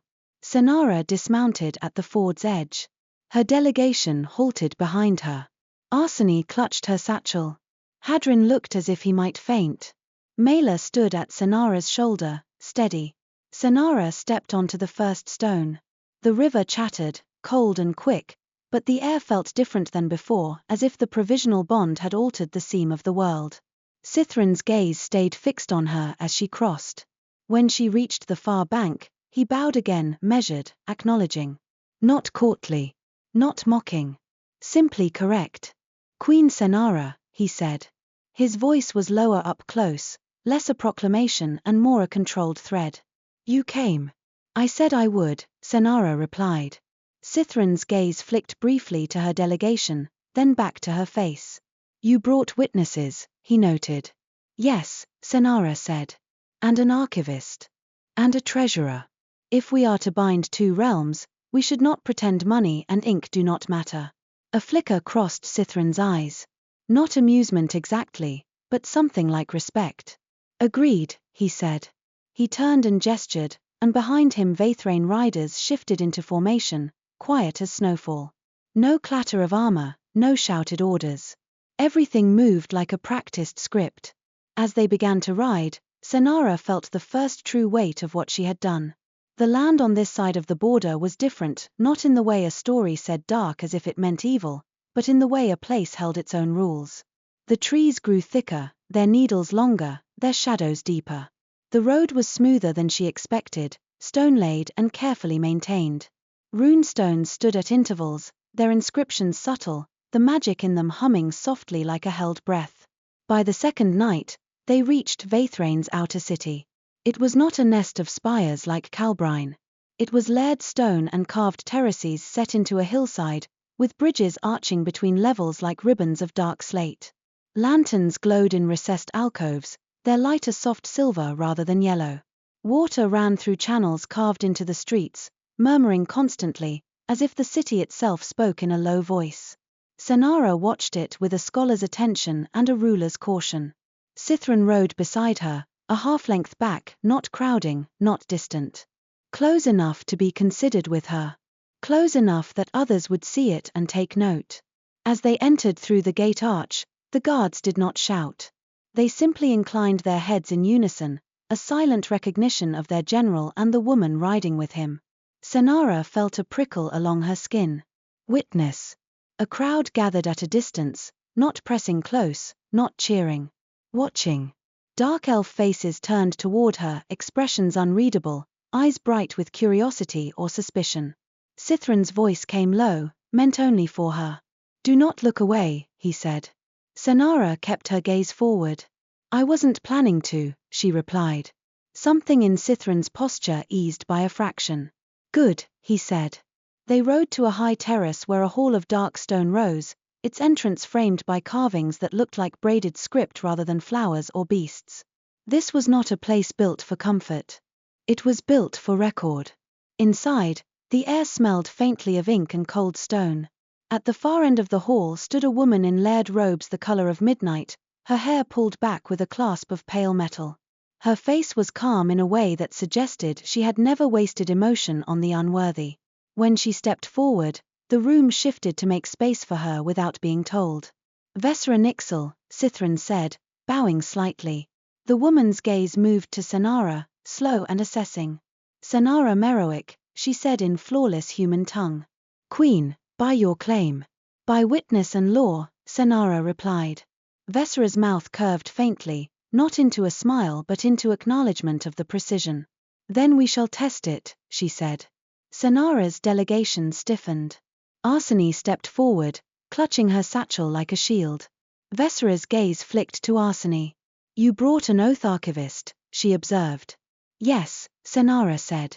"To ensure our structure is sound." Veythraen's eyes returned to Cenara. "And you brought the general who marched to collect your crown," she said. "Interesting." Sythren's voice remained level. "It was necessary." "It is always necessary," Veythraen murmured. Then she lifted her chin. "Present your deposition writ." Arsene stepped forward, hand steadier than her eyes, and laid the sealed parchment on a black stone table. Veythraen did not touch it. She nodded once, and a slender figure in archivist robes stepped out from the shadows to examine it, fingers hovering near wax, eyes tracking script like a blade tracking movement. Cenara waited.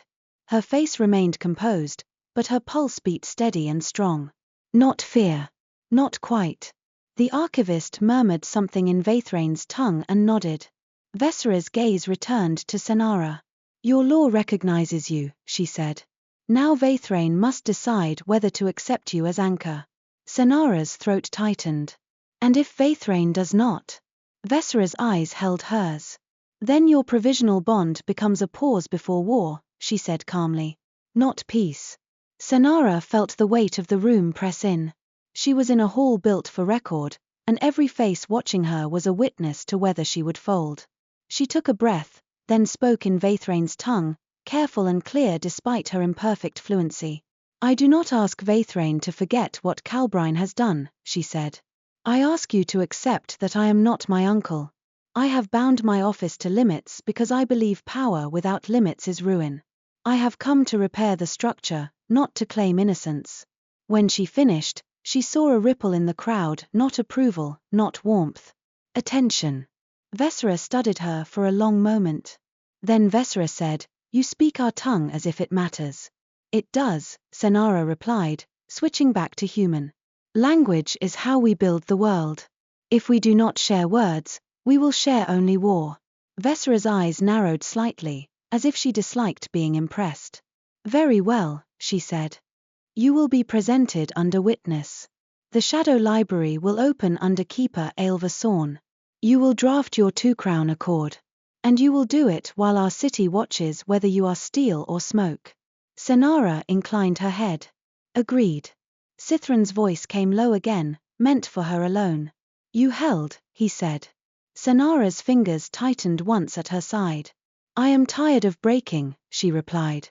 That night, Cenara was housed not in a gilded guest suite, but in a plain set of chambers built of smooth dark stone, warmed by hidden channels that carried heat through the walls. It felt more honest than velvet ever had. Arsene paced like a caged animal. "They are evaluating you like a clause," she whispered. "Like an object." Cenara sat at the table and unrolled a fresh sheet of parchment. Let them, she said. If I can become a clause that keeps people alive, I will. Arsene stopped pacing and stared at her. You cannot live as a clause, she said softly. Cenara's hand paused over the ink. I have been living as my uncle's tool, she replied. A clause is an improvement. Arsene's expression softened, then tightened with something like grief. My queen, she began. Cenara lifted her gaze. We draft, she said gently. We build structure. Feelings later. Arsene swallowed, nodded, and Saturday. The next day began with the shadow library. Keeper Aelva Sorn met them at a narrow archway tucked behind the main hall, a door carved with script so fine it looked like lace. Aelva was slender, her hair dark and braided close, her eyes intense and patient.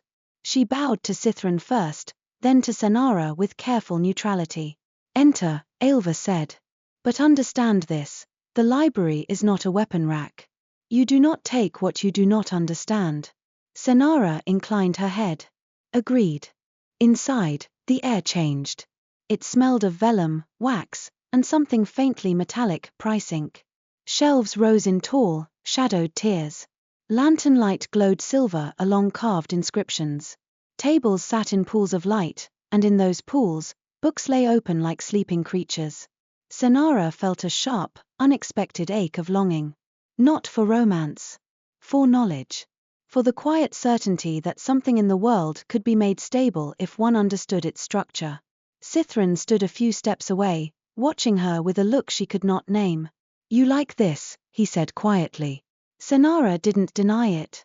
I have always liked words, she replied. They are the only thing I can hold without someone taking them from my hands. Sythren's gaze sharpened, as if that sentence carried more than she intended. Words can be taken, he said, if a person is made afraid of speaking. Cenara's throat tightened. She turned her eyes to the shelves.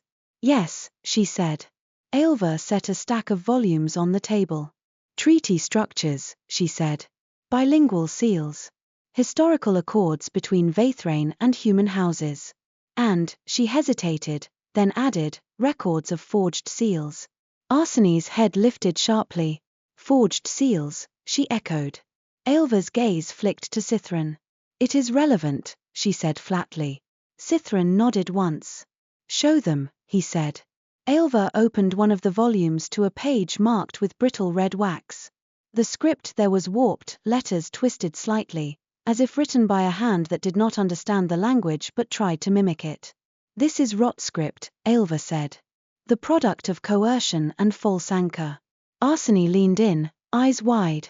We have nothing like this in our archives, she whispered. You would not, Aelva replied. Humans hide their failures in fire. We hide ours in record. Cenara's gaze fixed on the warped script. Something about it made her skin prickle. It looked like law, but it felt like sickness. Why show us this? Cenara asked. Sythren answered, voice low.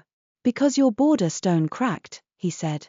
And a crack that sharp does not come from neglect alone. Arsene's breath caught. You think Rostan attempted to forge? I think someone tried to twist the treaty structure, Sythren said. And I think they failed. A failed forge rots the seal.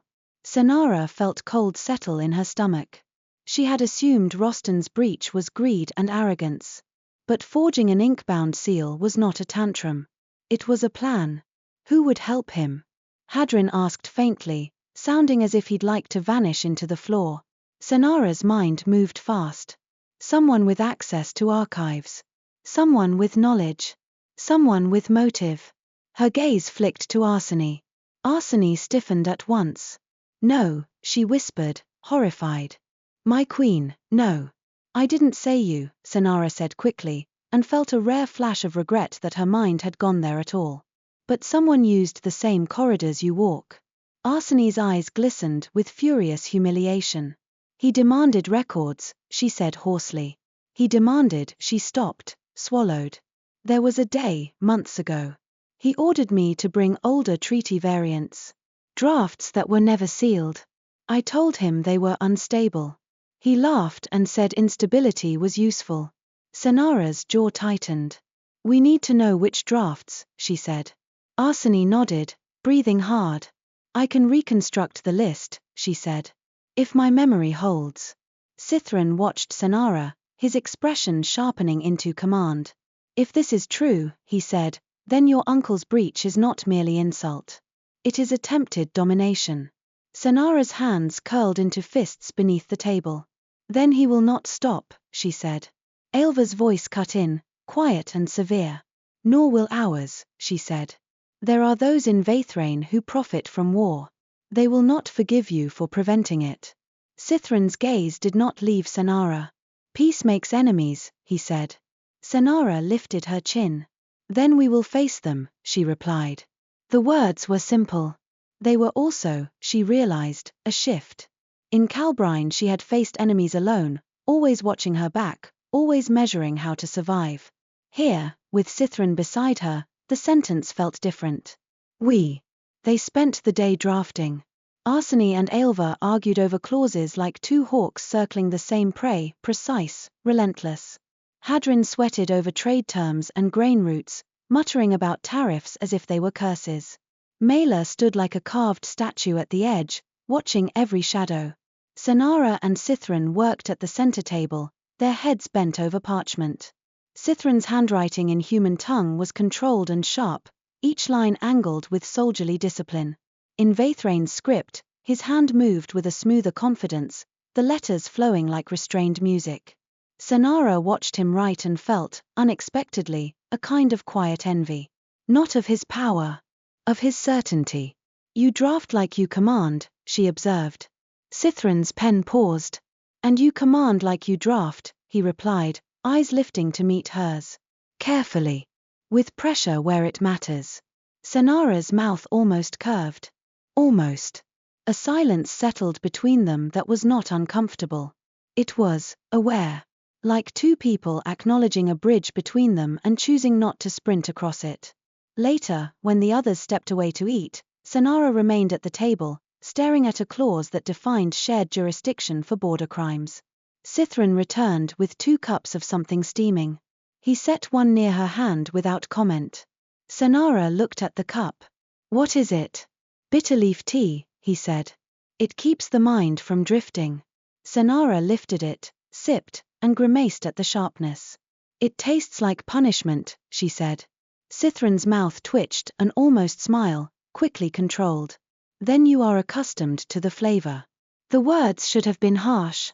Instead they landed with a strange gentleness, as if he were naming a truth she did not need to hide. Cenara's fingers tightened on the cup. Yes, she admitted quietly. Sythren sat across from her. The lantern light caught on the fine lines etched into his armor, writing turned into protection. Your stillness, he said after a moment. It is not indifference. Cenara's pulse beat hard once. No, she said. It is training, Sythren continued, voice low. Someone taught you that visible feeling is weakness. Cenara stared at the tea's dark surface. The old reflex rose, deny, deflect, control. Her body had been built around it. But something in this hall, the ink, the witness, the structure made denial feel like rot. My uncle, she said quietly, did not allow softness. If I smiled, he asked what I was plotting. If I cried, he asked what I was trying to earn. If I cared, he punished the thing I cared about. Sythren's expression did not change dramatically. But the air around him seemed to tighten, like a bowstring drawn. That is cruelty, he said simply. Cenara's throat tightened. It was home, she replied. Sythren's gaze held hers, steady and unflinching. Then we will build you a new one, he said, and the words were not romantic poetry. They were the same tone he used when he spoke of stopping a march. Matter of fact. Certain. Cenara's breath caught. She stared at him as if he had spoken in a language she had never learned. Do not promise what you cannot control, she whispered, the old caution rising like a wall. Sythren's eyes did not soften. I do not promise feelings, he said. I promise actions. Partnership. Protection. Patience. It was the cleanest kind of tenderness Cenara had ever heard, tenderness that did not demand she become a different person overnight. Something in her chest loosened, painfully, like a knot that had been held too long. She looked away first, because vulnerability still felt like stepping onto ice.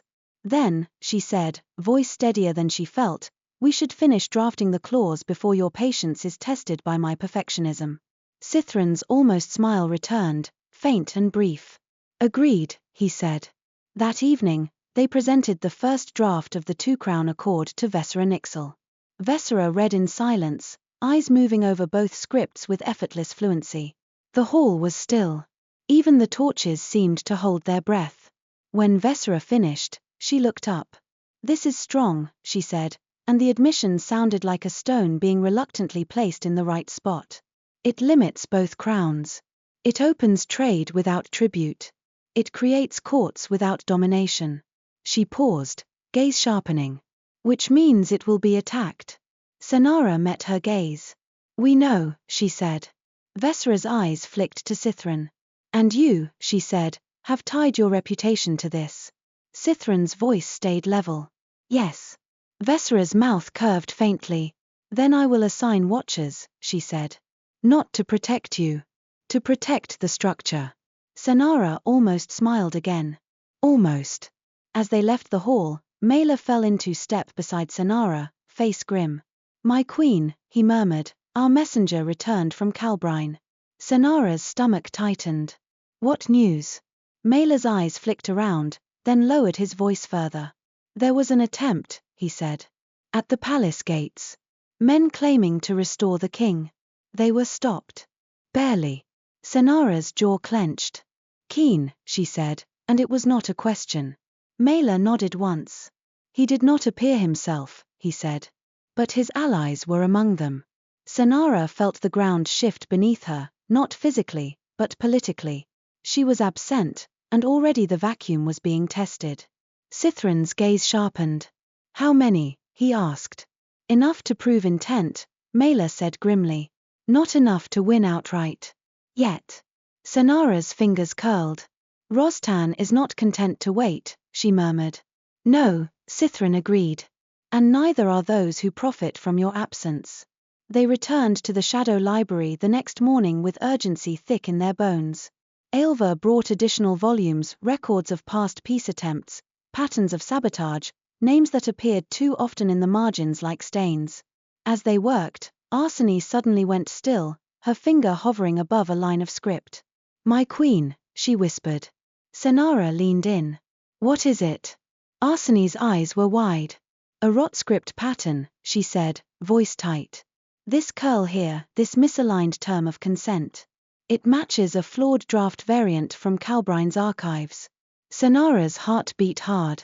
Meaning the forge attempt was based on our drafts, she said. Yes, Arsene breathed. And, my queen, this note in the margin, this is an archivist mark. One of ours. Cenara's stomach turned cold. Someone inside my palace, she said. Sythren's gaze narrowed to a blade's edge. And perhaps someone inside mine, he said. Aelva's expression hardened. Zyreth Mornvale, she said, the name like a bitter taste. He has long argued the border should be conquered. He profits from fear. Sythren's jaw tightened. He would not act alone, he said. Cenara stared at the warped letters and felt the truth settle with brutal clarity. This was not a single tyrant's pride. This was a web human and dark elf alike, woven around war like a trap. Cenara drew a slow breath. Then peace is not simply a bargain between two rulers, she said. It is a fight against those who want chaos. Sythren's gaze held hers. Yes, he said. And that fight will require trust. Cenara's pulse hammered. Trust. The word felt like a cliff edge. She looked down at the page, at the rot script that had tried to mimic structure and had instead created sickness. Lies that looked like law. I will not build on rot, she said quietly. Sythren leaned in slightly, his voice low enough that it felt like a private vow without being one. Then build on truth, he said. Cenara lifted her gaze. We will need evidence, she said.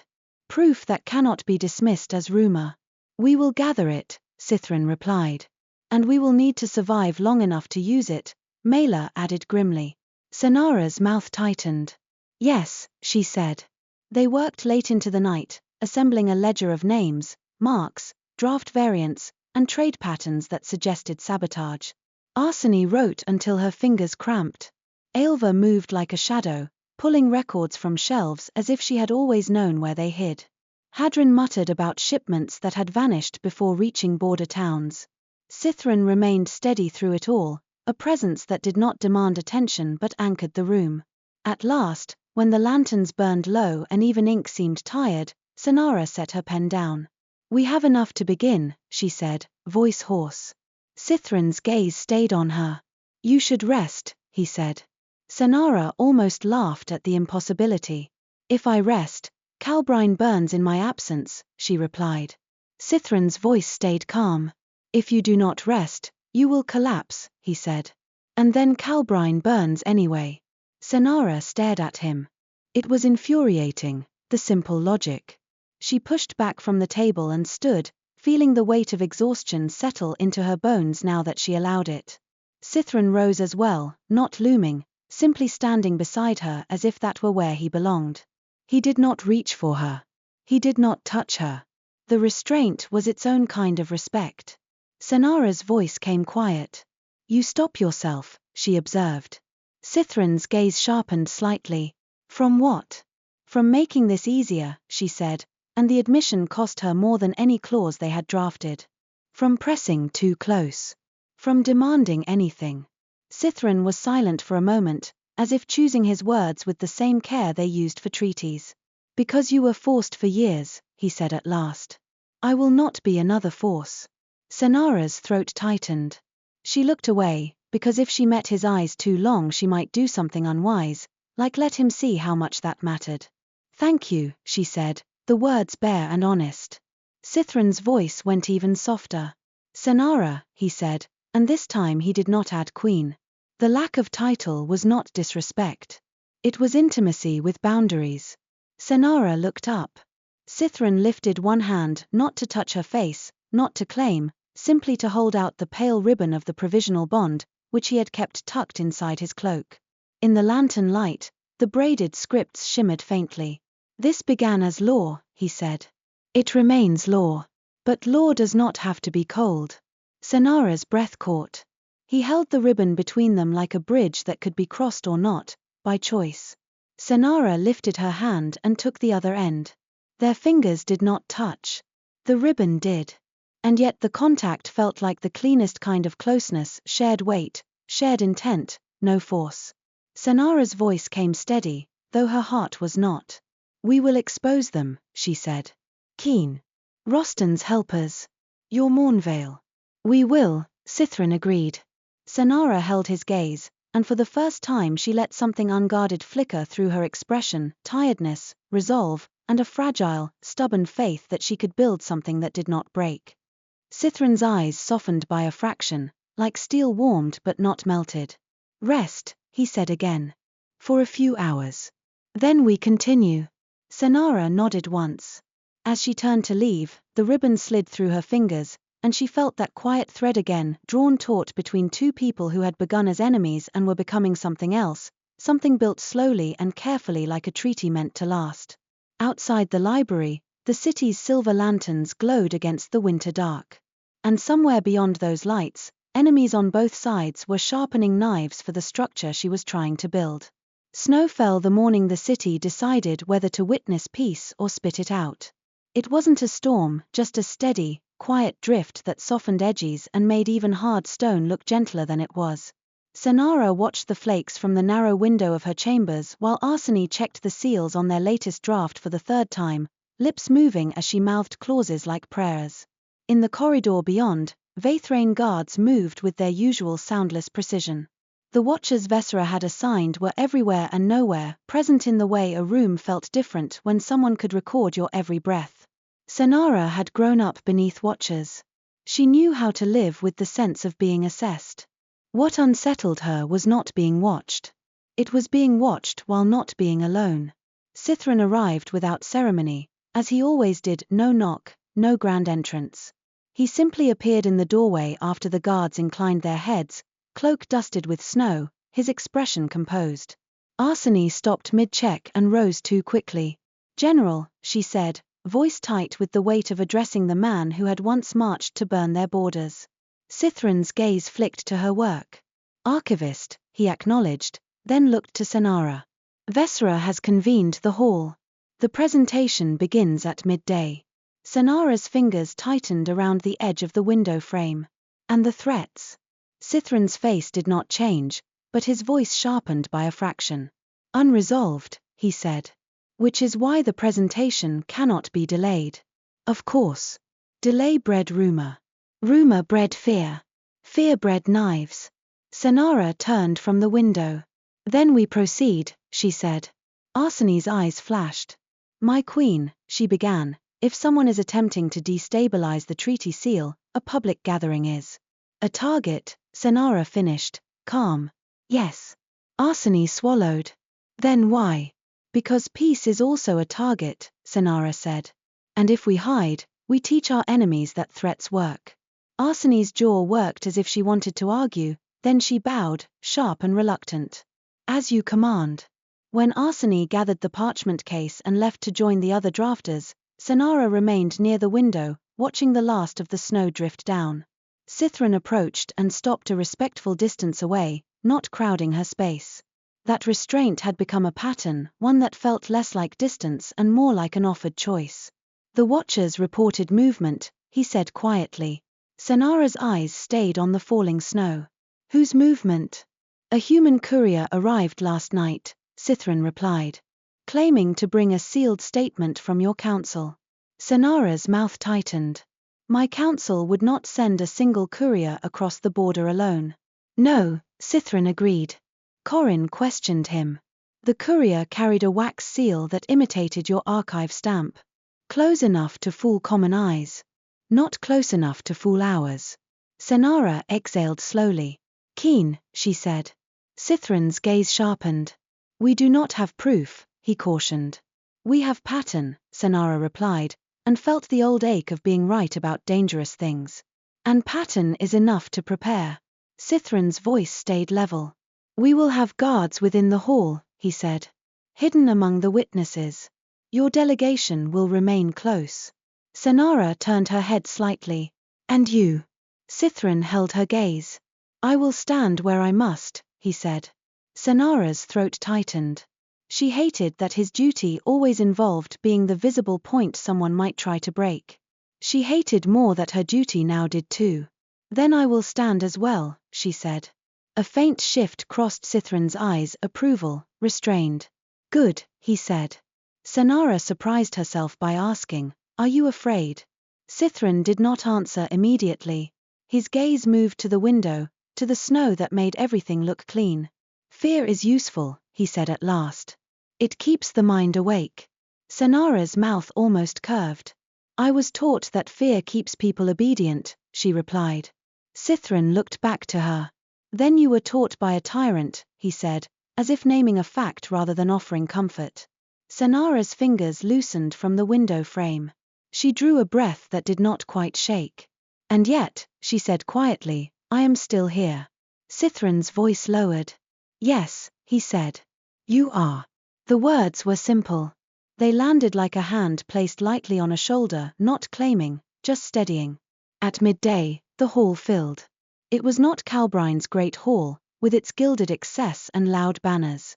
Veythraen's record hall was darker, quieter, carved with braided script that ran along pillars like flowing lore. Lanterns cast silver light that made faces look carved from stone. The crowd was arranged by function rather than status, scribes and witnesses closest, commanders and house speakers behind, citizens at the terraces beyond. No one chattered. Their silence was not reverence. It was scrutiny. Cenara walked in beside Sythren. She wore no borrowed finery.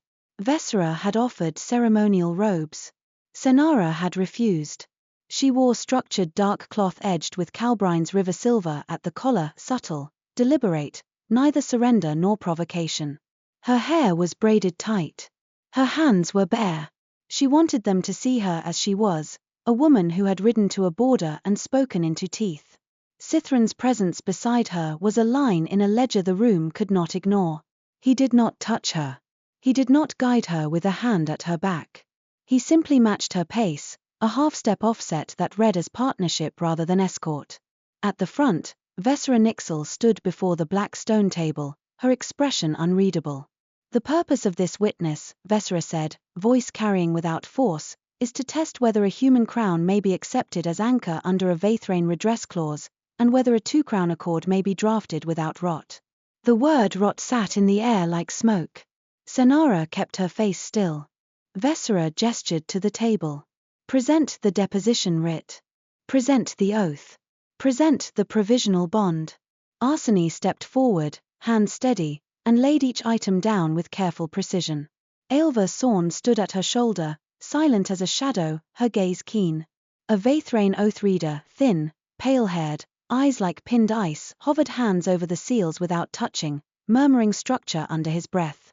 Cenara watched him work and felt her pulse quicken with the same kind of attention she felt in libraries, the dangerous intimacy of truth being examined. The oath reader's fingers paused above the provisional ribbon, the braided scripts. The air seemed to tighten. He nodded once. Consent is present, he said, voice flat. Structure holds.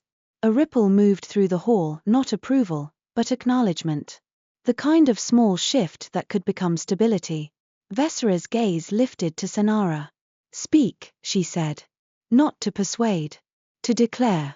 Cenara stepped forward. She felt the weight of eyes like stones.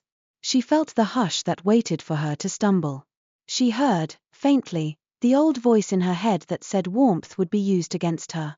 She ignored it. I am Cenara Merrowic, she said, voice clear.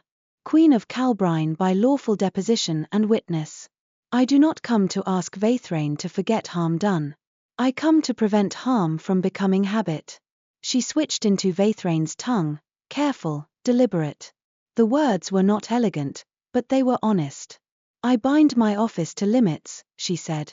Because power without limits becomes cruelty. I bind my border to structure, because structure is the only thing that keeps fear from becoming law. When she finished, silence held for a heartbeat longer than before. Then Veythraen nodded once, as if she had placed a piece on a board and found it fit. Then the next witness is action, Veythraen said. We will hear the first clauses of the two-crown accord. Arsene began to read, her voice precise. Aelva followed with the mirrored Veythraen clauses, her tone severe. The words laid themselves down in the hall like stones in a new bridge, trade routes defined, patrol obligations stated, courts established, reparations scheduled, limits on sovereign unilateral decree codified in both tongues. Cenara listened and felt something strange and fragile, the sense that the world could be made to hold. It was in the middle of the jurisdiction clause that the first scream came. It wasn't loud at first. More like a strangled gasp at the terrace edge. Heads turned. A guard shifted. Then there was movement, too fast, too purposeful to be panic. A man in a plain cloak shoved forward through the citizen line. His hand flashed up, something dark and compact in his grip. A crossbow, small enough to hide beneath cloth. Cenara saw it in a clean, cold instant. The angle. The target. Sythren. She moved before thought fully formed. It was not bravery. It was training years of reading rooms for danger, twisted into something else. Cenara stepped into the line. The bolt hit her high on the shoulder. Pain flared, sharp and hot, shocking against the winter air. For a moment her body forgot how to hold itself still. Her vision brightened at the edges as if the lanterns had flared too close. Sythren's hand caught her elbow before she could stagger, his grip firm and steady. His eyes snapped from her face to the terrace. Corin Thaleseft moved like a blade leaving a sheath. Dark elf guards surged, not chaotic, not loud, but swift, controlled. The crossbowman was seized and slammed to the stone before he could reload. Another figure tried to run. A third raised a knife. In the brief violence, the hall remained eerily quiet. No shouted orders. No roaring outrage. Only the sound of bodies hitting stone and the soft metallic clink of weapons being disarmed. Cenara's breath came short. She tasted iron. Sythren's voice cut low into her ear. Stay with me, he said. Cenara blinked hard. The pain threatened to swallow her, but she forced her mind to stay anchored in the room. Witness. Structure. Do not let panic become the story. I am here, she rasped. Sythren's gaze flicked to the bolt shaft protruding from her shoulder. Something in his expression tightened, the restraint in him momentarily stressed like a rope pulled too hard. He did not shout. But the air around him changed. Not magic, control. Aelva, he said, voice clipped. Aelva was already there, eyes hard. It is not poisoned, she said after a swift glance. The scent is wrong for toxin. Arsene had gone pale, hands hovering uselessly over the accord pages as if she could blot blood with parchment. Veythraen stepped forward, her expression still calm, which made the moment more frightening. Who are they? She asked, voice even. One of the captured men spat on the stone. Calbrine, he snarled. We came to take her back. To take the queen, Veythraen corrected, cool as a knife. Or to remove her. The man's eyes flicked. He did not answer. Cenara felt Sythren's hand tighten on her elbow. His jaw was set so hard it looked like it might crack. They are human, Corin said, voice flat. They crossed under false seal. They intended assassination. The crowd on the terrace began to shift, a low murmur rising anger, fear, the instinctive hunger for retaliation. Cenara felt the hall tipping toward the cliff edge she had tried to avoid. She forced her voice out through pain. Not retaliation, she said, and the word came rough. Sythren's eyes snapped to her. Cenara swallowed hard. Law, she insisted. Witness. Structure. If we answer this with slaughter, we prove my uncle's story true. Sythren stared at her for a heartbeat, and in that stare she felt the distance between what she needed and what his soldiers would demand. Corin's gaze was sharp. They shot you, he said, as if the fact should settle the argument. Cenara's vision blurred. She blinked again. They tried to start a war, she said. Don't give them one. Sythren's voice went dangerously quiet. They used you to reach me, he said. Cenara managed a breath. Then let them fail, she whispered. Veythraen lifted a hand. The murmurs dulled. The accused will be held, she said. Under record. Under oath reading. If their seals are false, they will be judged as such. We do not answer rot with rot. The phrase landed like a hammer in a nail. Sythren's grip on Cenara loosened slightly, not because his anger faded, but because he obeyed the structure he had built his life around. He turned his face toward her, voice low enough that only she could hear it. You stepped into the bolt, he said. Cenara's mouth tightened. You were the target, she murmured. Sythren's eyes were bright and hard. You are the anchor, he said. If you fall, the bond. I didn't fall, Cenara said, and tried to make it sound like command rather than plea. Sythren stared at her as if deciding whether to carry her out of the hall by force. His restraint trembled, then held. We end this witness, Veythraen announced. Now. The ceremony dissolved into controlled motion, citizens ushered out, guards placed, scribes retrieving dropped pages, ink cases snapped shut. Cenara was guided, carefully, briskly, through a side corridor toward the healer's chambers. As they walked, Cenara felt blood warm against her skin beneath her clothing. Pain pulsed with each step, sharp and insistent. Sythren stayed at her side. When they reached the healer's room, Aelva barred the door behind them without being asked. Arsene hovered near the table, hands clenched as if she wanted to sew Cenara back together herself. The healer, a grey-haired woman with steady eyes, snapped the bolt shaft cleanly and told Cenara to bite down on a folded cloth. Cenara didn't bite. She didn't need theatrics.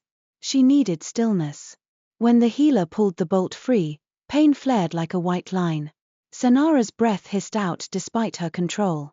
For a moment her vision went soft. A hand caught her wrist. Sythren.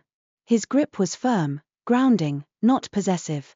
Cenara's fingers tightened around his for a heartbeat, then loosened as she regained herself. The healer packed the wound with a bitter-smelling poultice. It will ache, she said. It will not kill you. Cenara exhaled slowly. Useful, she murmured. Arsene let out a shaky laugh that sounded like she hated it.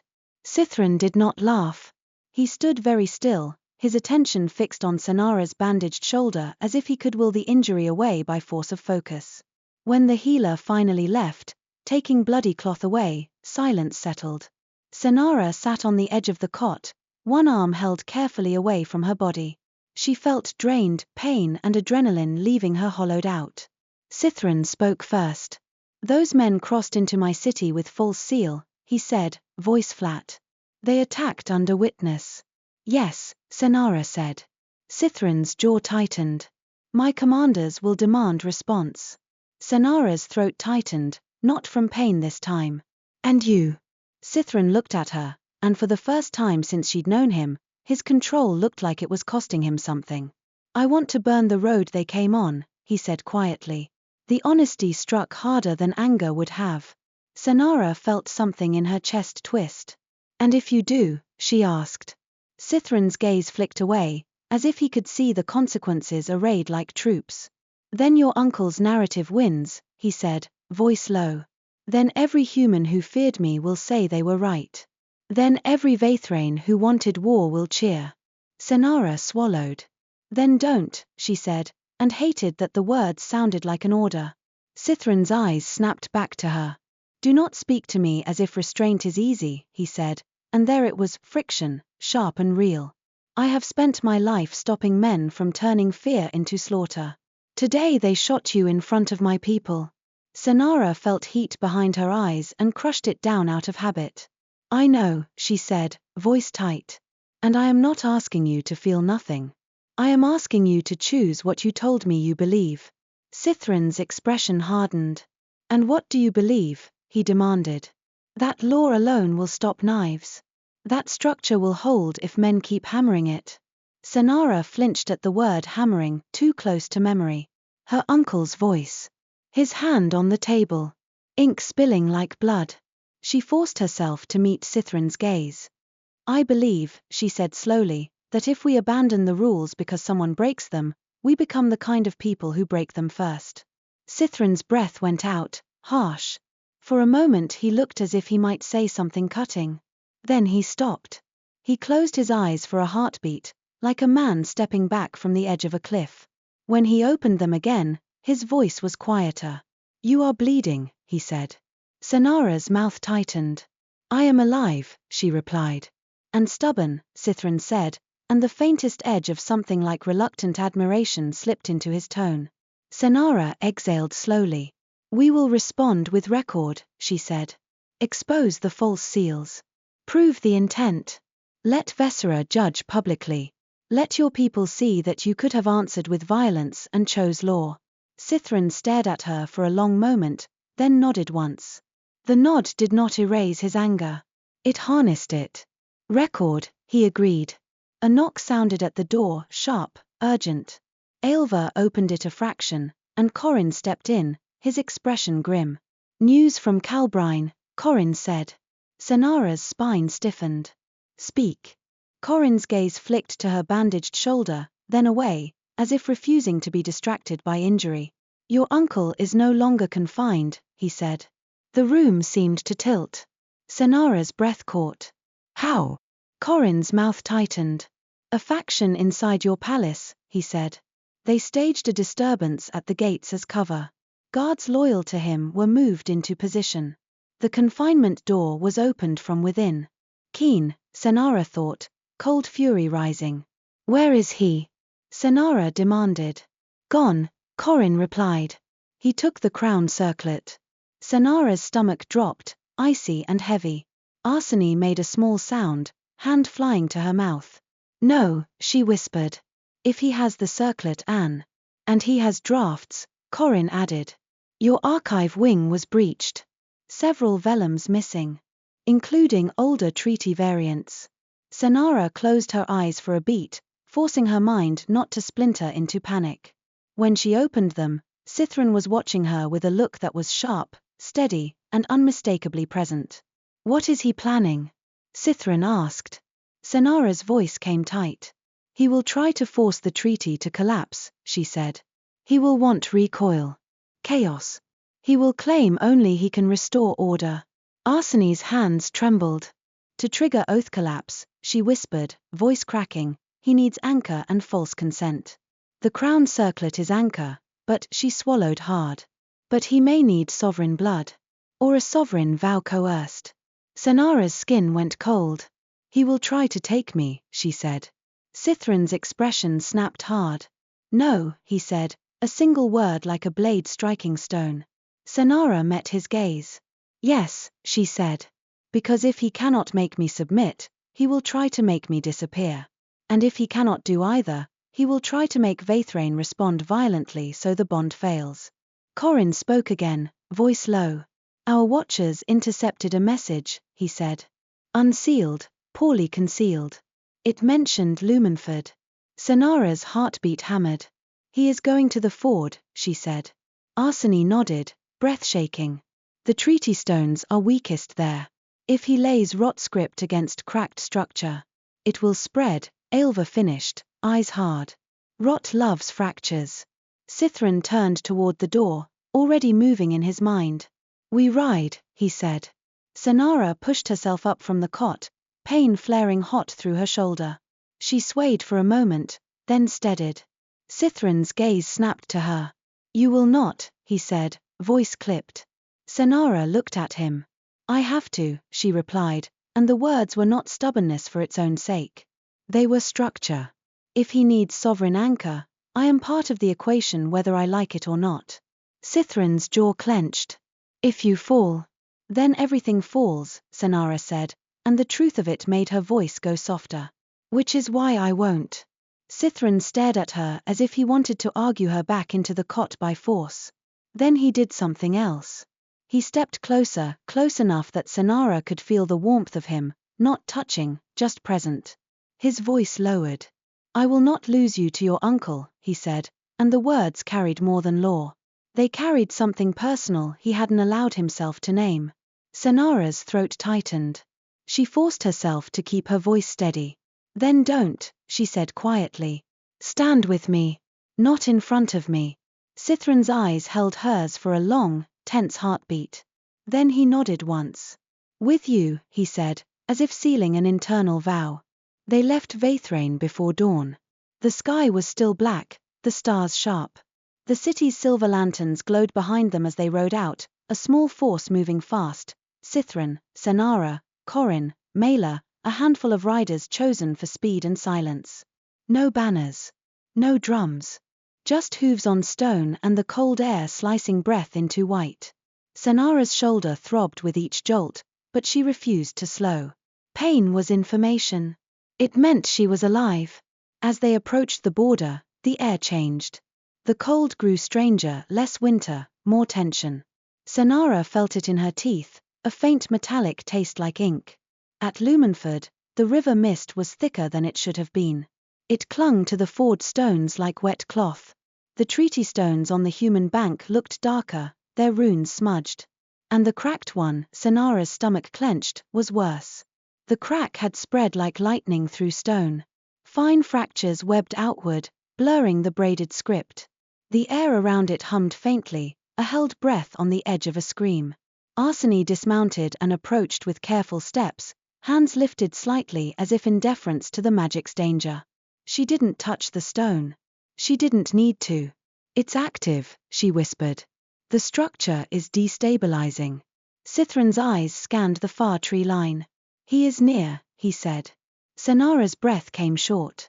Where? Mela pointed toward the outpost palisade on the human side. Smoke rose there, too thick, too dark. Not cooking smoke. Fire, Mela said grimly. Cenara's blood turned cold. He burned the outpost, she murmured. No, Arsene said, voice shaking. He burned the witnesses. Cenara's hand went numb on the reins.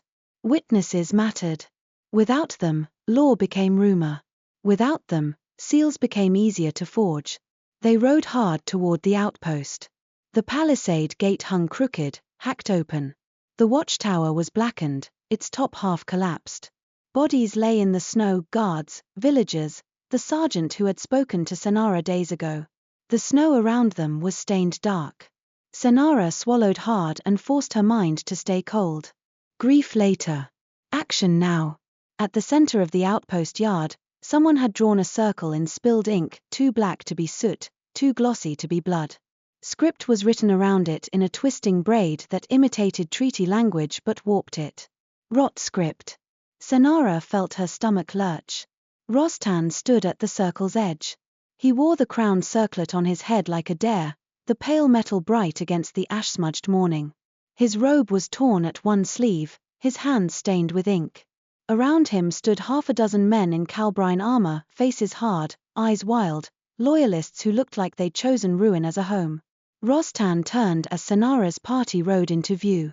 His smile was wide and delighted, as if he had been waiting for her arrival like a guest to a banquet. "Ah," he called, voice ringing across the burned yard. "There you are." Cenara dismounted slowly, refusing to rush, refusing to give him the satisfaction of panic. Sythren dismounted beside her, his presence like a drawn sword held still. Rostan's eyes flicked to Sythren and gleamed. "And you brought your dark champion," he purred. "How sweet. How predictable." Cenara's voice came steady despite the pounding in her chest. "Stop this," she said. "You are destroying the realm." Rostan laughed. "Destroying?" he repeated. "No, my dear.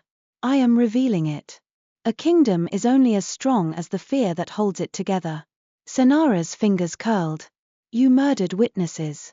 Rostan's smile did not falter. "Witnesses," he said lightly, "are inconvenient. They make lies harder." He lifted one ink-stained hand and gestured toward the rot script circle. "Do you see it?" he asked, eyes bright. "A new structure. One that does not require consent. One that bends reality the way it should always have bent, toward the strong." Arseni's voice came strained. "It won't hold," she said. "Forge rot cannot hold. It will recoil." Rostan's eyes slid to her, amused. "Oh, I know," he said. "That is the point. Recoil will tear the borderlands, panic the nobles, starve the towns. And then," he spread his hands. "Then they will beg for the only man ruthless enough to restore order." Cenara felt bile rise. "They will not beg," she said. "They will hate you." Rostan's gaze sharpened. "They will fear me," he corrected. "And fear is the true loyalty." Sythren's voice cut low, dangerous.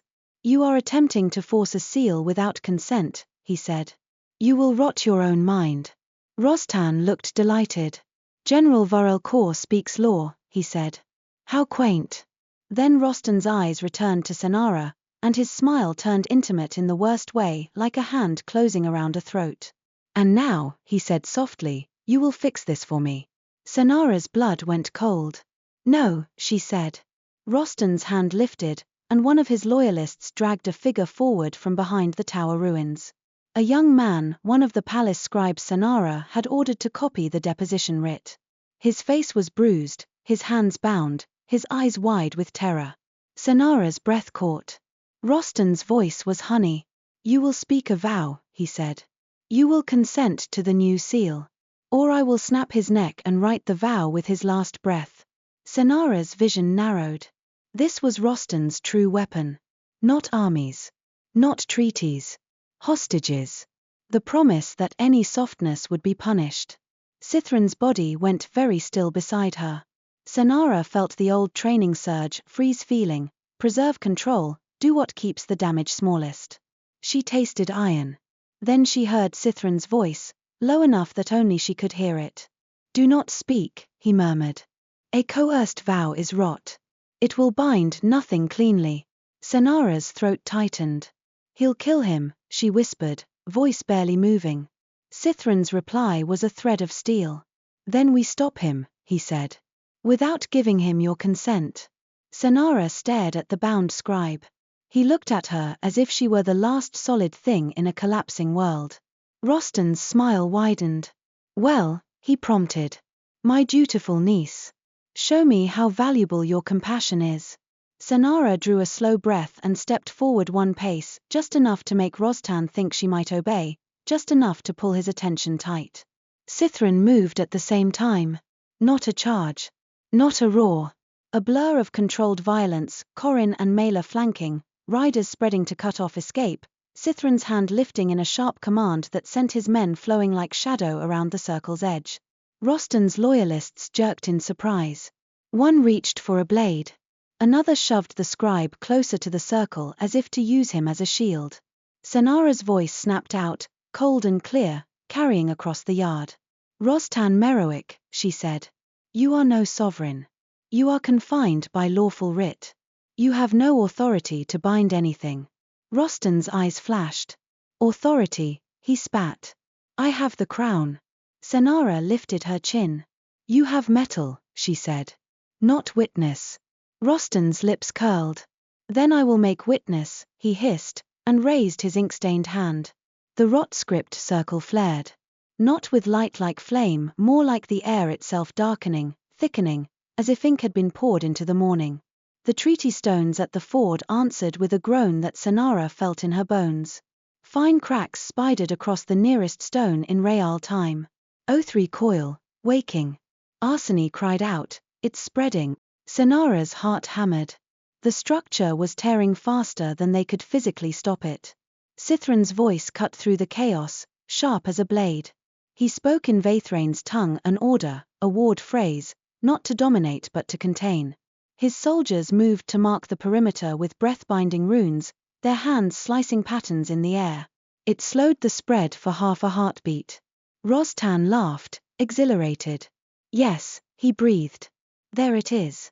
The border bleeding. The realm remembering who holds it. Cenara's gaze locked onto the scribe. He was still alive, eyes frantic. The loyalists' grip on him tightened.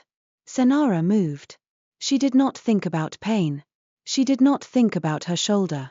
She crossed the burned yard with the same cold purpose she had used to depose a king. Mela intercepted the loyalist first, slamming him hard into the snow. Corrin wrenched the scribe free and shoved him behind cover. Rostan's eyes widened in fury. He turned and sprinted not toward escape, but toward the ford, toward the treaty stones that were cracking under rot.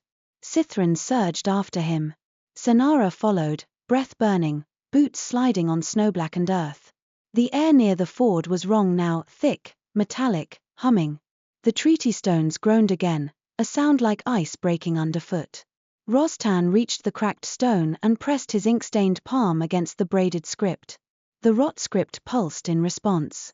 Cenara felt something deep in the world shudder. Sythren grabbed Rostan's arm and yanked him back with brutal strength.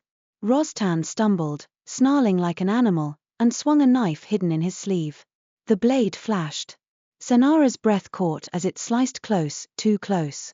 Sythren twisted, the knife scoring across his forearm. Dark blood welled. Cenara's vision narrowed.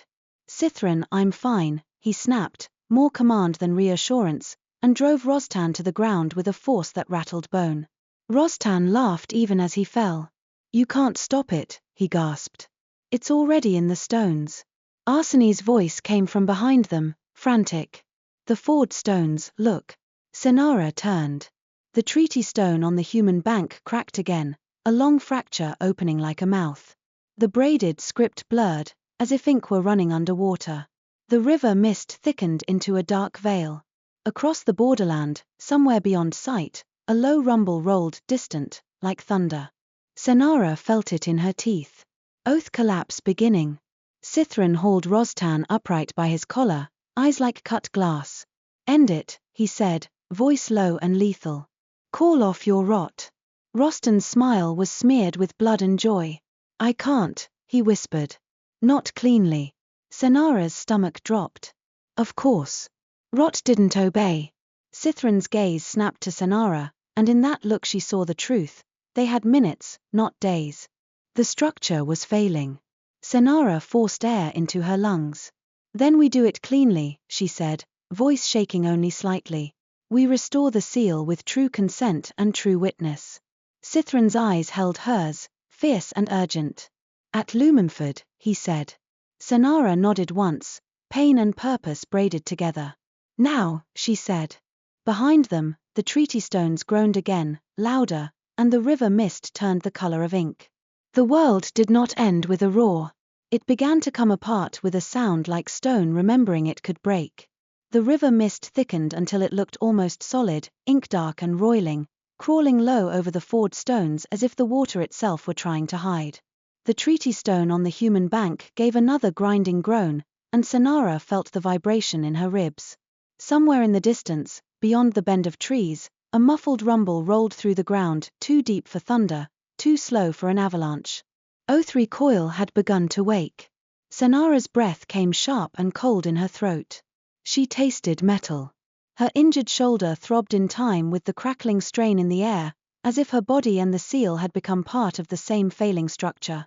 Sythren shoved Rostan forward, forcing him away from the stone. Rostan stumbled, laughing under his breath like a man delighted to have lit a fuse. "You can't stitch that," Rostan rasped. "Not in time. Not with words." Cenara stepped closer, planting her boots on the slick forged stone to keep herself steady. "It was words that held it for 300 years, she said, voice tight. "And words that you tried to rot." Rostan's eyes gleamed. "Words are for those who need permission," he hissed. Sythren's hand tightened on Rostan's collar, his own forearm bleeding steadily where the knife had scored him. "Enough," he said, and the single word carried command that would have silenced an army. Cenara forced her mind to stay clear. True consent. True witness. True anchor. Structure. "We do it here," she said, and the decision landed inside her like a stone set into foundation. "At Lumenford. Where the injury is. Where the witness can see the repair." Arsene was pale, snow clinging to the hem of her robe, but her eyes were fierce. "We need the renewal text," she said, breath shaking. "We need ink. We need witnesses in both tongues." Aelva Sorn's gaze swept the burned outpost yard, then the ford, then the mist. "We have witnesses," she said. "We have ink." Her eyes hardened. "We need time." Sythren's jaw clenched. "I can buy time," he said. Cenara's stomach tightened. "Not by killing," she said quickly, because she could see it in him, the pull toward force as the simplest answer. Sythren's eyes snapped to her. Something like pain flashed there, not from the cut on his arm. "I know," he said, voice low and taut. "Not by killing." He turned sharply and barked orders in Veythraen's tongue, short phrases that sent his soldiers moving like shadow. 2 riders shot back toward Veythraen to summon Veythraen and the oath readers. Another sprinted toward the remains of the outpost to retrieve unburned paper, wax, anything that could serve as witness record. Corin Thaleseft seized Rostan by the other arm without ceremony and dragged him toward the outpost's half-standing wall, forcing him to his knees. Mela stood over the bound scribe and the surviving human guards, his face grim with grief and fury held behind his teeth. Cenara stepped onto the forged stones again. The mist curled around her ankles like cold fingers. Across the river, the dark elf tree line loomed, and even the pines looked strained, their needles trembling without wind. "Cenara," Sythren said, and when she turned, his eyes were fixed on her bandaged shoulder. "You are hurt." "So are you," she replied, gaze flicking to his bleeding forearm. Sythren's mouth tightened. "If you fall." "I won't," Cenara said, more gently than before. "But I will need you to do what you do best." Sythren's eyes narrowed. "Command." "Hold," Cenara corrected. "Hold the line. Hold the structure. While we speak." A beat of silence passed, and then Sythren nodded once. "Then speak," he said. Cenara turned back to the treaty stones. The cracked middle stone seemed to breathe, faintly. The braided scripts shimmered and blurred as if trying to remember their own meaning and failing. Cenara reached inside her cloak with her good arm and drew out the pale ribbon of the provisional bond. The braided scripts on it were still crisp, still holding. "This is our thread," she murmured. Arsene came to her side, clutching a parchment case and a small travel inkwell someone had salvaged from the outpost. Her hands shook, but her voice did not. "We need a clean surface," she said. Aelva strode up and, without hesitation, placed a flat, black slate tablet on the ground, something carried for record-keeping, heavy enough to anchor in wind. "We draft here," Aelva said. The river mist surged, as if objecting. Sythren stepped closer to the edge of the ford and spoke a breath-binding phrase under his breath. The air tightened. The mist slowed, still dark, still ominous, but less frantic. His soldiers mirrored him, marking a perimeter with precise motions. Not to overpower the treaty, but to keep the failing edges from lashing outward while the repair was made. Cenara watched him work and felt something unexpected rise beneath her pain, gratitude that didn't feel like debt. Gratitude that felt like partnership. She turned to Arsene and Aelva.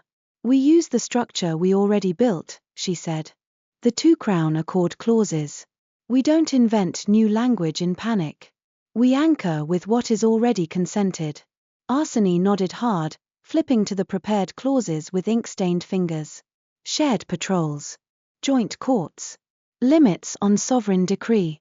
Reparations. Trade rights without tribute. Witness debt clarified. Aelva's eyes gleamed. "And a clause that names rot script as a crime," she said, "with punishment defined in both laws." Cenara's mouth tightened. "Yes," she said. "So no one can pretend they didn't know." A shout rose from the outpost yard, one of Rostan's remaining loyalists trying to flee. Corin slammed him into the snow and bound him fast. Rostan watched from his knees, laughter gone now, his eyes sharp and calculating. "You can write whatever you like," he said, voice carrying. "Words won't stop panic once the earth starts shaking." Cenara didn't look at him. She kept her focus on the slate tablet, on ink and lines and structure. "Witnesses," she said, voice carrying now. "Gather." The surviving human guards and villagers, those not dead, those not fleeing, were brought to the ford's edge under Mela's watch. Dark elf soldiers formed a silent mirror on the far bank. Faces lined the tree line, distant but present. Cenara raised her voice, forcing it steady and clear despite the ache. "Under witness at Lumenford," she said, "where the first treaty was sealed, we renew the border structure by mutual consent. This is not conquest. This is repair." The mist churned and hissed over the stones like a living thing listening. Sythren stepped beside her. He didn't take her hand. He didn't shield her with his body. He simply stood there, a solid presence that said, "I am part of this, and I will not turn away." "In both tongues," Sythren said, voice low but carrying. "So no one can claim ignorance." Cenara nodded. Arsene dipped the pen into the ink and began to write, her hand moving with fierce precision even as the air trembled. Aelva read each clause aloud in Veythraen's tongue as it was written, ensuring the mirrored language matched not just meaning but structure. Cenara listened, then spoke her consent to each clause as it was laid down. "I consent. I consent. I consent." Each time the words left her mouth, she felt the thread of the provisional bond tighten, aligning with the new text like a seam being stitched. Then it came to the heart of it, the sealing clause. Arsene's voice shook slightly as she read, "By witness and will, by consent freely given, the crowns of Calbrine and Veythraen renew the Lumenford structure. The border stones will remember this seal, and the cost of breach will fall first on the one who breaks it, by law, by office, by consequence, so that rulers may not hide behind people." Aelva echoed it in Veythraen's tongue, the words sharper, more compact, but no less clear. Cenara swallowed. Her throat was dry. The air felt heavy, waiting. Sythren's voice came low beside her. "Now," he said. Cenara stepped forward until she stood directly before the cracked treaty stone. The mist pressed close, cold and metallic. The crack in the stone looked like a wound that had been forced open again and again. She lifted her uninjured hand and did not touch the stone. She did not dare without the seal ready, but she held her palm hovering near it, as if acknowledging its pain. "I, Cenara Merrowic," she said, voice carrying, "Queen of Calbrine by witness and law, consent to this renewal. I bind my office to these limits, and I bind my realm to peace under shared consequence." She turned slightly and spoke in Veythraen's tongue, slower, careful, but true. "I consent," she finished again in human, because repetition was structure, and structure was what the world needed.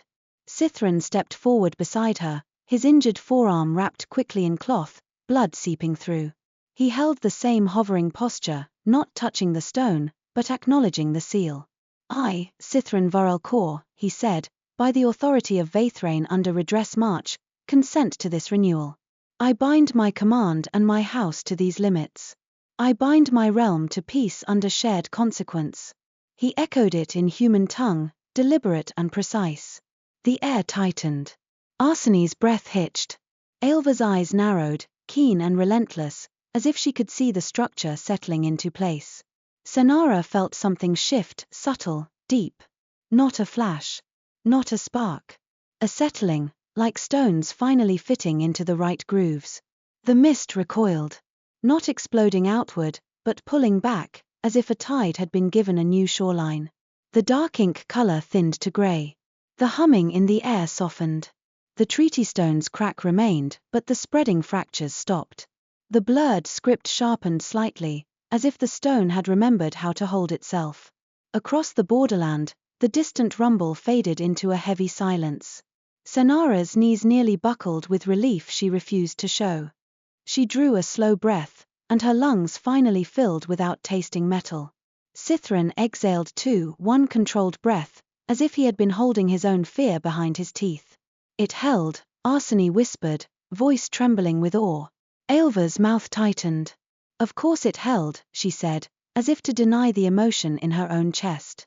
Rot cannot outlast truth. A rider thundered in from the Veythraen road, cloak snapping. Behind him, impossibly fast, came Veythraen and two oathreaders, their faces sharp with urgency. Veythraen dismounted and strode to the ford without hesitation, taking in the scene, the burned outpost, the gathered witnesses, the cracked stone, the renewed script. Her gaze landed on Cenara's bandaged shoulder, then on Sythren's bleeding arm, then on Rostan kneeling in the snow like a ruined statue. You ended the collapse, Veythraen said. Yes, Cenara replied, voice steady. Veythraen looked at the slate tablet where the renewal text lay wet with ink. Read it, she ordered. Arsene did, her voice carrying across water and snow. The oathreaders listened, hands hovering, eyes tracing the structure like a path across a map. When Arsene finished, one oathreader nodded. The other murmured a Veythraen phrase that meant structure complete. Veythraen's gaze narrowed, then she turned toward Rostan. King Cenara Merrowic, she said calmly. Rostan lifted his chin, eyes bright with spite. You have no authority over me, he spat. Veythraen's expression didn't change. I do, she said, under redress march. You broke the treaty, attempted rot script forging, murdered witnesses, and triggered oath collapse. These are crimes under both our laws. Rostan laughed, but there was less joy in it now. And what will you do, he sneered. Execute me? Become the monster they claim you are? Cenara stepped forward, pain flaring hot as she moved. No, she said. Rostan's eyes flicked to her, hungry. Cenara faced him fully. You wanted spectacle, she said quietly. You wanted fear. You wanted to prove that only cruelty can rule. Rostan's smile thinned. And you proved it, he hissed. Look at you, wounded, bleeding, begging dark elves to save you. Cenara felt the old reflex to freeze her feelings down to nothing. Instead, she let her voice carry something new, truth without apology. I am not begging, she said. I am building. And you will not be punished to satisfy your appetite for drama. You will be punished under law so no one can pretend you were a martyr. Rostan's eyes flashed with sudden, genuine anger. You think law matters, he snarled. Yes, Cenara said simply. Because people matter. It was the most dangerous sentence she had ever spoken to him. And it was the one that freed her. Veythraen lifted her hand. He will be held under joint custody, she declared. Judged under both laws. Witnesses will record every detail of his rot script attempt. His crown anchor will be confiscated. Corin reached up and yanked the circlet from Rostan's head without ceremony. Rostan's face twisted as if something had been torn from him that was more than metal. Cenara watched the circlet in Corin's hands and felt a strange hollowness. She had once wanted that symbol with desperate intensity, as if wearing it would prove she was real. Now she understood. Proof was witness. Proof was structure. Proof was the choices you made while bleeding. Mela stepped forward. His voice was rough. My queen, he said quietly, we have more. From Calbrine. Cenara's stomach tightened again. Speak. Mela's gaze flicked toward the surviving human guards. One of the men we captured, he confessed, Mela said. The Restoration faction was organized by Lord Jasper Keen. Keen opened your uncle's confinement. He provided the false seals. He promised that if the general retaliated, he would take power as protector while you were trapped across the border. Cenara closed her eyes for a heartbeat. The anger she felt was cold, clean, and steady. Veythraen's gaze sharpened. And the Veythraen side, she asked. Aelva stepped forward, eyes hard. Sythren Vael-Korr, she said. He has long fed fear into our houses. He profited from border raids. He sponsored the false courier. He intended to blame humans for the attack and demand conquest. Sythren's jaw tightened so hard Cenara could see it. He will be summoned, Sythren said, voice flat. And he will answer. Veythraen's eyes moved between them, assessing. Then you have enemies on both sides, she said. Which means your structure is already doing its work. Cenara lifted her chin. Then we use it, she said. In the days that followed, the world did not become easy. It became possible. They moved Rostan under guard, human and dark elf together, bound by the renewed structure. Witnesses from both realms recorded the rot script circle, the cracked stones, the murdered outpost. Oath readers confirmed the false seals Keen had used. The captured assassins' testimony was taken under law, their stories pinned down into record so rumor could not reshape them. Cenara returned to Calbrine not in secrecy, not in shame, but with Veythraen witnesses at her side and the renewal text copied and sealed in both tongues. The city met her with fear and awe in equal measure. When the people saw her bandaged shoulder, some flinched, some wept, some stared as if trying to understand how peace could cost blood without costing defeat. Cenara stood on the palace steps and spoke to them without poetry. The border cracked, she said. I stopped it. We will rebuild what was harmed. We will hold those who profited from war accountable. And no crown, mine or any future crown, will be allowed to gamble your lives for pride. She named Keen publicly. She named his crimes plainly. She offered him no graceful exit. When he attempted to flee, Maela's guards seized him at the city gates, and the people did not cheer like a mob. They watched, silent and grim, as law began to mean something again. In Veythraen, Sythren Vael-Korr arrived at the record hall dressed in smooth arrogance, and left it in chains. Veythraen's judgment was as cold as winter stone: asset seizures, house censure, command stripped, and public record of rot support etched into the Nine Houses ledger so no one could pretend his motives were noble. Both realms learned, slowly and painfully, that peace required not only vows but consequences. And in the midst of councils, trials, and rebuilding plans, Cenara and Sythren kept meeting where they had first truly become themselves to each other, among books. On an evening when Cenara's shoulder had begun to heal enough that she could lift her arm without wincing, she found herself in the shadow library again, the lantern light silver on the pages. She had come to review the final wording of the Lumenford renewal before it was set into stone copies for both borders. She found Sythren there already, his forearm wrapped in clean bandage, his pen moving steadily across a margin note. He looked up when she entered. For a moment he simply watched her, as if checking, without asking, whether she still stood. You're here, he said quietly. I said I would be, Cenara replied, and heard the difference in her own voice. The calm was still there, but it wasn't only armor now. Sythren set his pen down. You held the line, he said. So did you, Cenara replied, moving closer to the table. Sythren's gaze dropped to her shoulder, then back to her face. I wanted to pull you out of that hall, he admitted, voice low. When they aimed at me and you stepped into it. I wanted to turn the room into ash. Cenara's throat tightened. I know, she said softly. Sythren's jaw worked. I hated that you were right, he said. That law mattered more than my anger. Cenara looked down at the renewal text, at the braided scripts, human and Veythraen, sitting side by side like two hands not yet touching. Anger is easy, she murmured. It feels like action. But it often becomes rot. Sythren's eyes stayed on her. And you, he asked. What did you feel? Cenara's breath caught. For a heartbeat, the old training rose: deflect, control, deny. She didn't. I was terrified, she said quietly. Not of dying.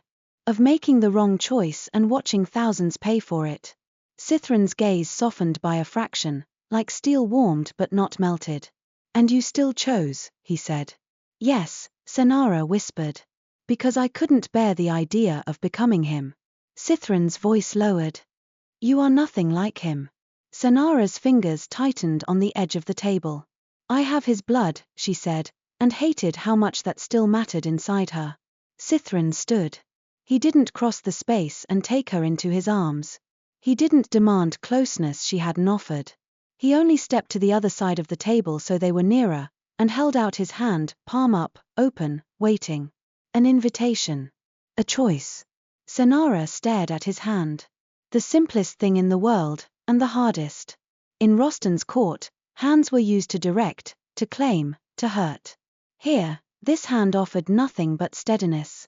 Cenara placed her fingers into his palm. His hand closed gently around hers, not tight, not possessive. Warm. Real. Cenara felt her throat tighten again, and this time she didn't try to strangle the feeling down. I don't know how to be soft, she admitted, the words almost foreign. Sythren's thumb brushed once over her knuckles, small, careful, as if he understood exactly how fragile this moment was. Then don't be soft, he said. Be true. Cenara swallowed. I am trying, she whispered. I see it, Sythren said, and the certainty in his voice did something inside her that no crown ever had.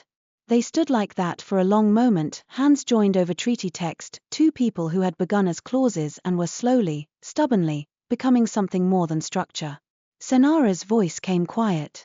The marriage alliance, she said. It began as mechanism. Yes, Sythren answered. And now, she asked, and the question was frightening because it was honest. Sythren's gaze held hers. Now it is still mechanism, he said, and she almost flinched until he continued. But it is also choice. Every day. If you want it to be. Cenara's breath shook. She steadied it. I do, she said. Sythren's expression didn't turn triumphant. It didn't turn smug. It turned, relieved, as if he had been holding his own breath behind discipline. He lifted her hand, not to kiss it like a court performance, but to press his forehead lightly to her knuckles, an intimate gesture that felt like reverence without spectacle. Cenara's eyes stung. She let them. When the full seal ceremony came, it was not held in a palace. It was held at Lumenford. They rebuilt the outpost first. They erected new witness stones beside the treaty stones, one etched in Calbrine script, one in Veythraen, so that record would never again depend on a single burned tower. They set the renewed text into both sets of stones, the braided scripts carved deep enough to outlast any single ruler's lifespan. On the day of sealing, the river ran clear. The mist rose pale, not ink dark. The cracked stone remained marked, but now it looked like a scar instead of an open wound, proof of injury survived, proof of repair made. Cenara stood on the ford stones with Sythren beside her. Veythraen watched from the Veythraen bank. Mela watched from the human bank. Arsene and Aelva read the final clauses in alternating tongues, their voices weaving a bridge of language across water. Cenara spoke her consent. Sythren spoke his. Witnesses signed. The air settled again, not dramatic, not dazzling. Simply right. Afterward, as the crowd dispersed, some relieved, some wary, some still angry, Cenara found herself standing alone for a moment at the edge of the river, looking down at the water. It moved the way it always had. Indifferent to crowns. Faithful only to gravity. Sythren came to stand beside her. His shoulder brushed hers lightly, accidental or intentional, she couldn't tell. She didn't step away. We did it, Cenara said, voice quiet. We began it, Sythren corrected gently. Cenara's mouth curved, small and genuine. Yes, she said. We began. Sythren looked at the river, then at the treaty stones. Your uncle thought fear was the only foundation, he said. He was wrong. Cenara drew a slow breath. He taught me to be unfeeling, she said. He was wrong about that too. Sythren's gaze held hers. You were never unfeeling, he said. You were surviving. Cenara's throat tightened. She didn't look away this time. And now, she asked. Sythren's hand hovered near hers, an echo of the library, of choice. Now we build, he said. Cenara placed her fingers into his. His hand closed around hers, warm and steady. On the road behind them, The first joint caravan rolled across the ford, Calbrine grain wagons and Veythraen metal carts traveling under shared escort. No one cheered. No one needed to. The sound of wheels on stone was enough. Cenara watched it pass and felt something settle in her chest. Stillness. Yes, but no longer only armor. This time, it was peace beginning to hold.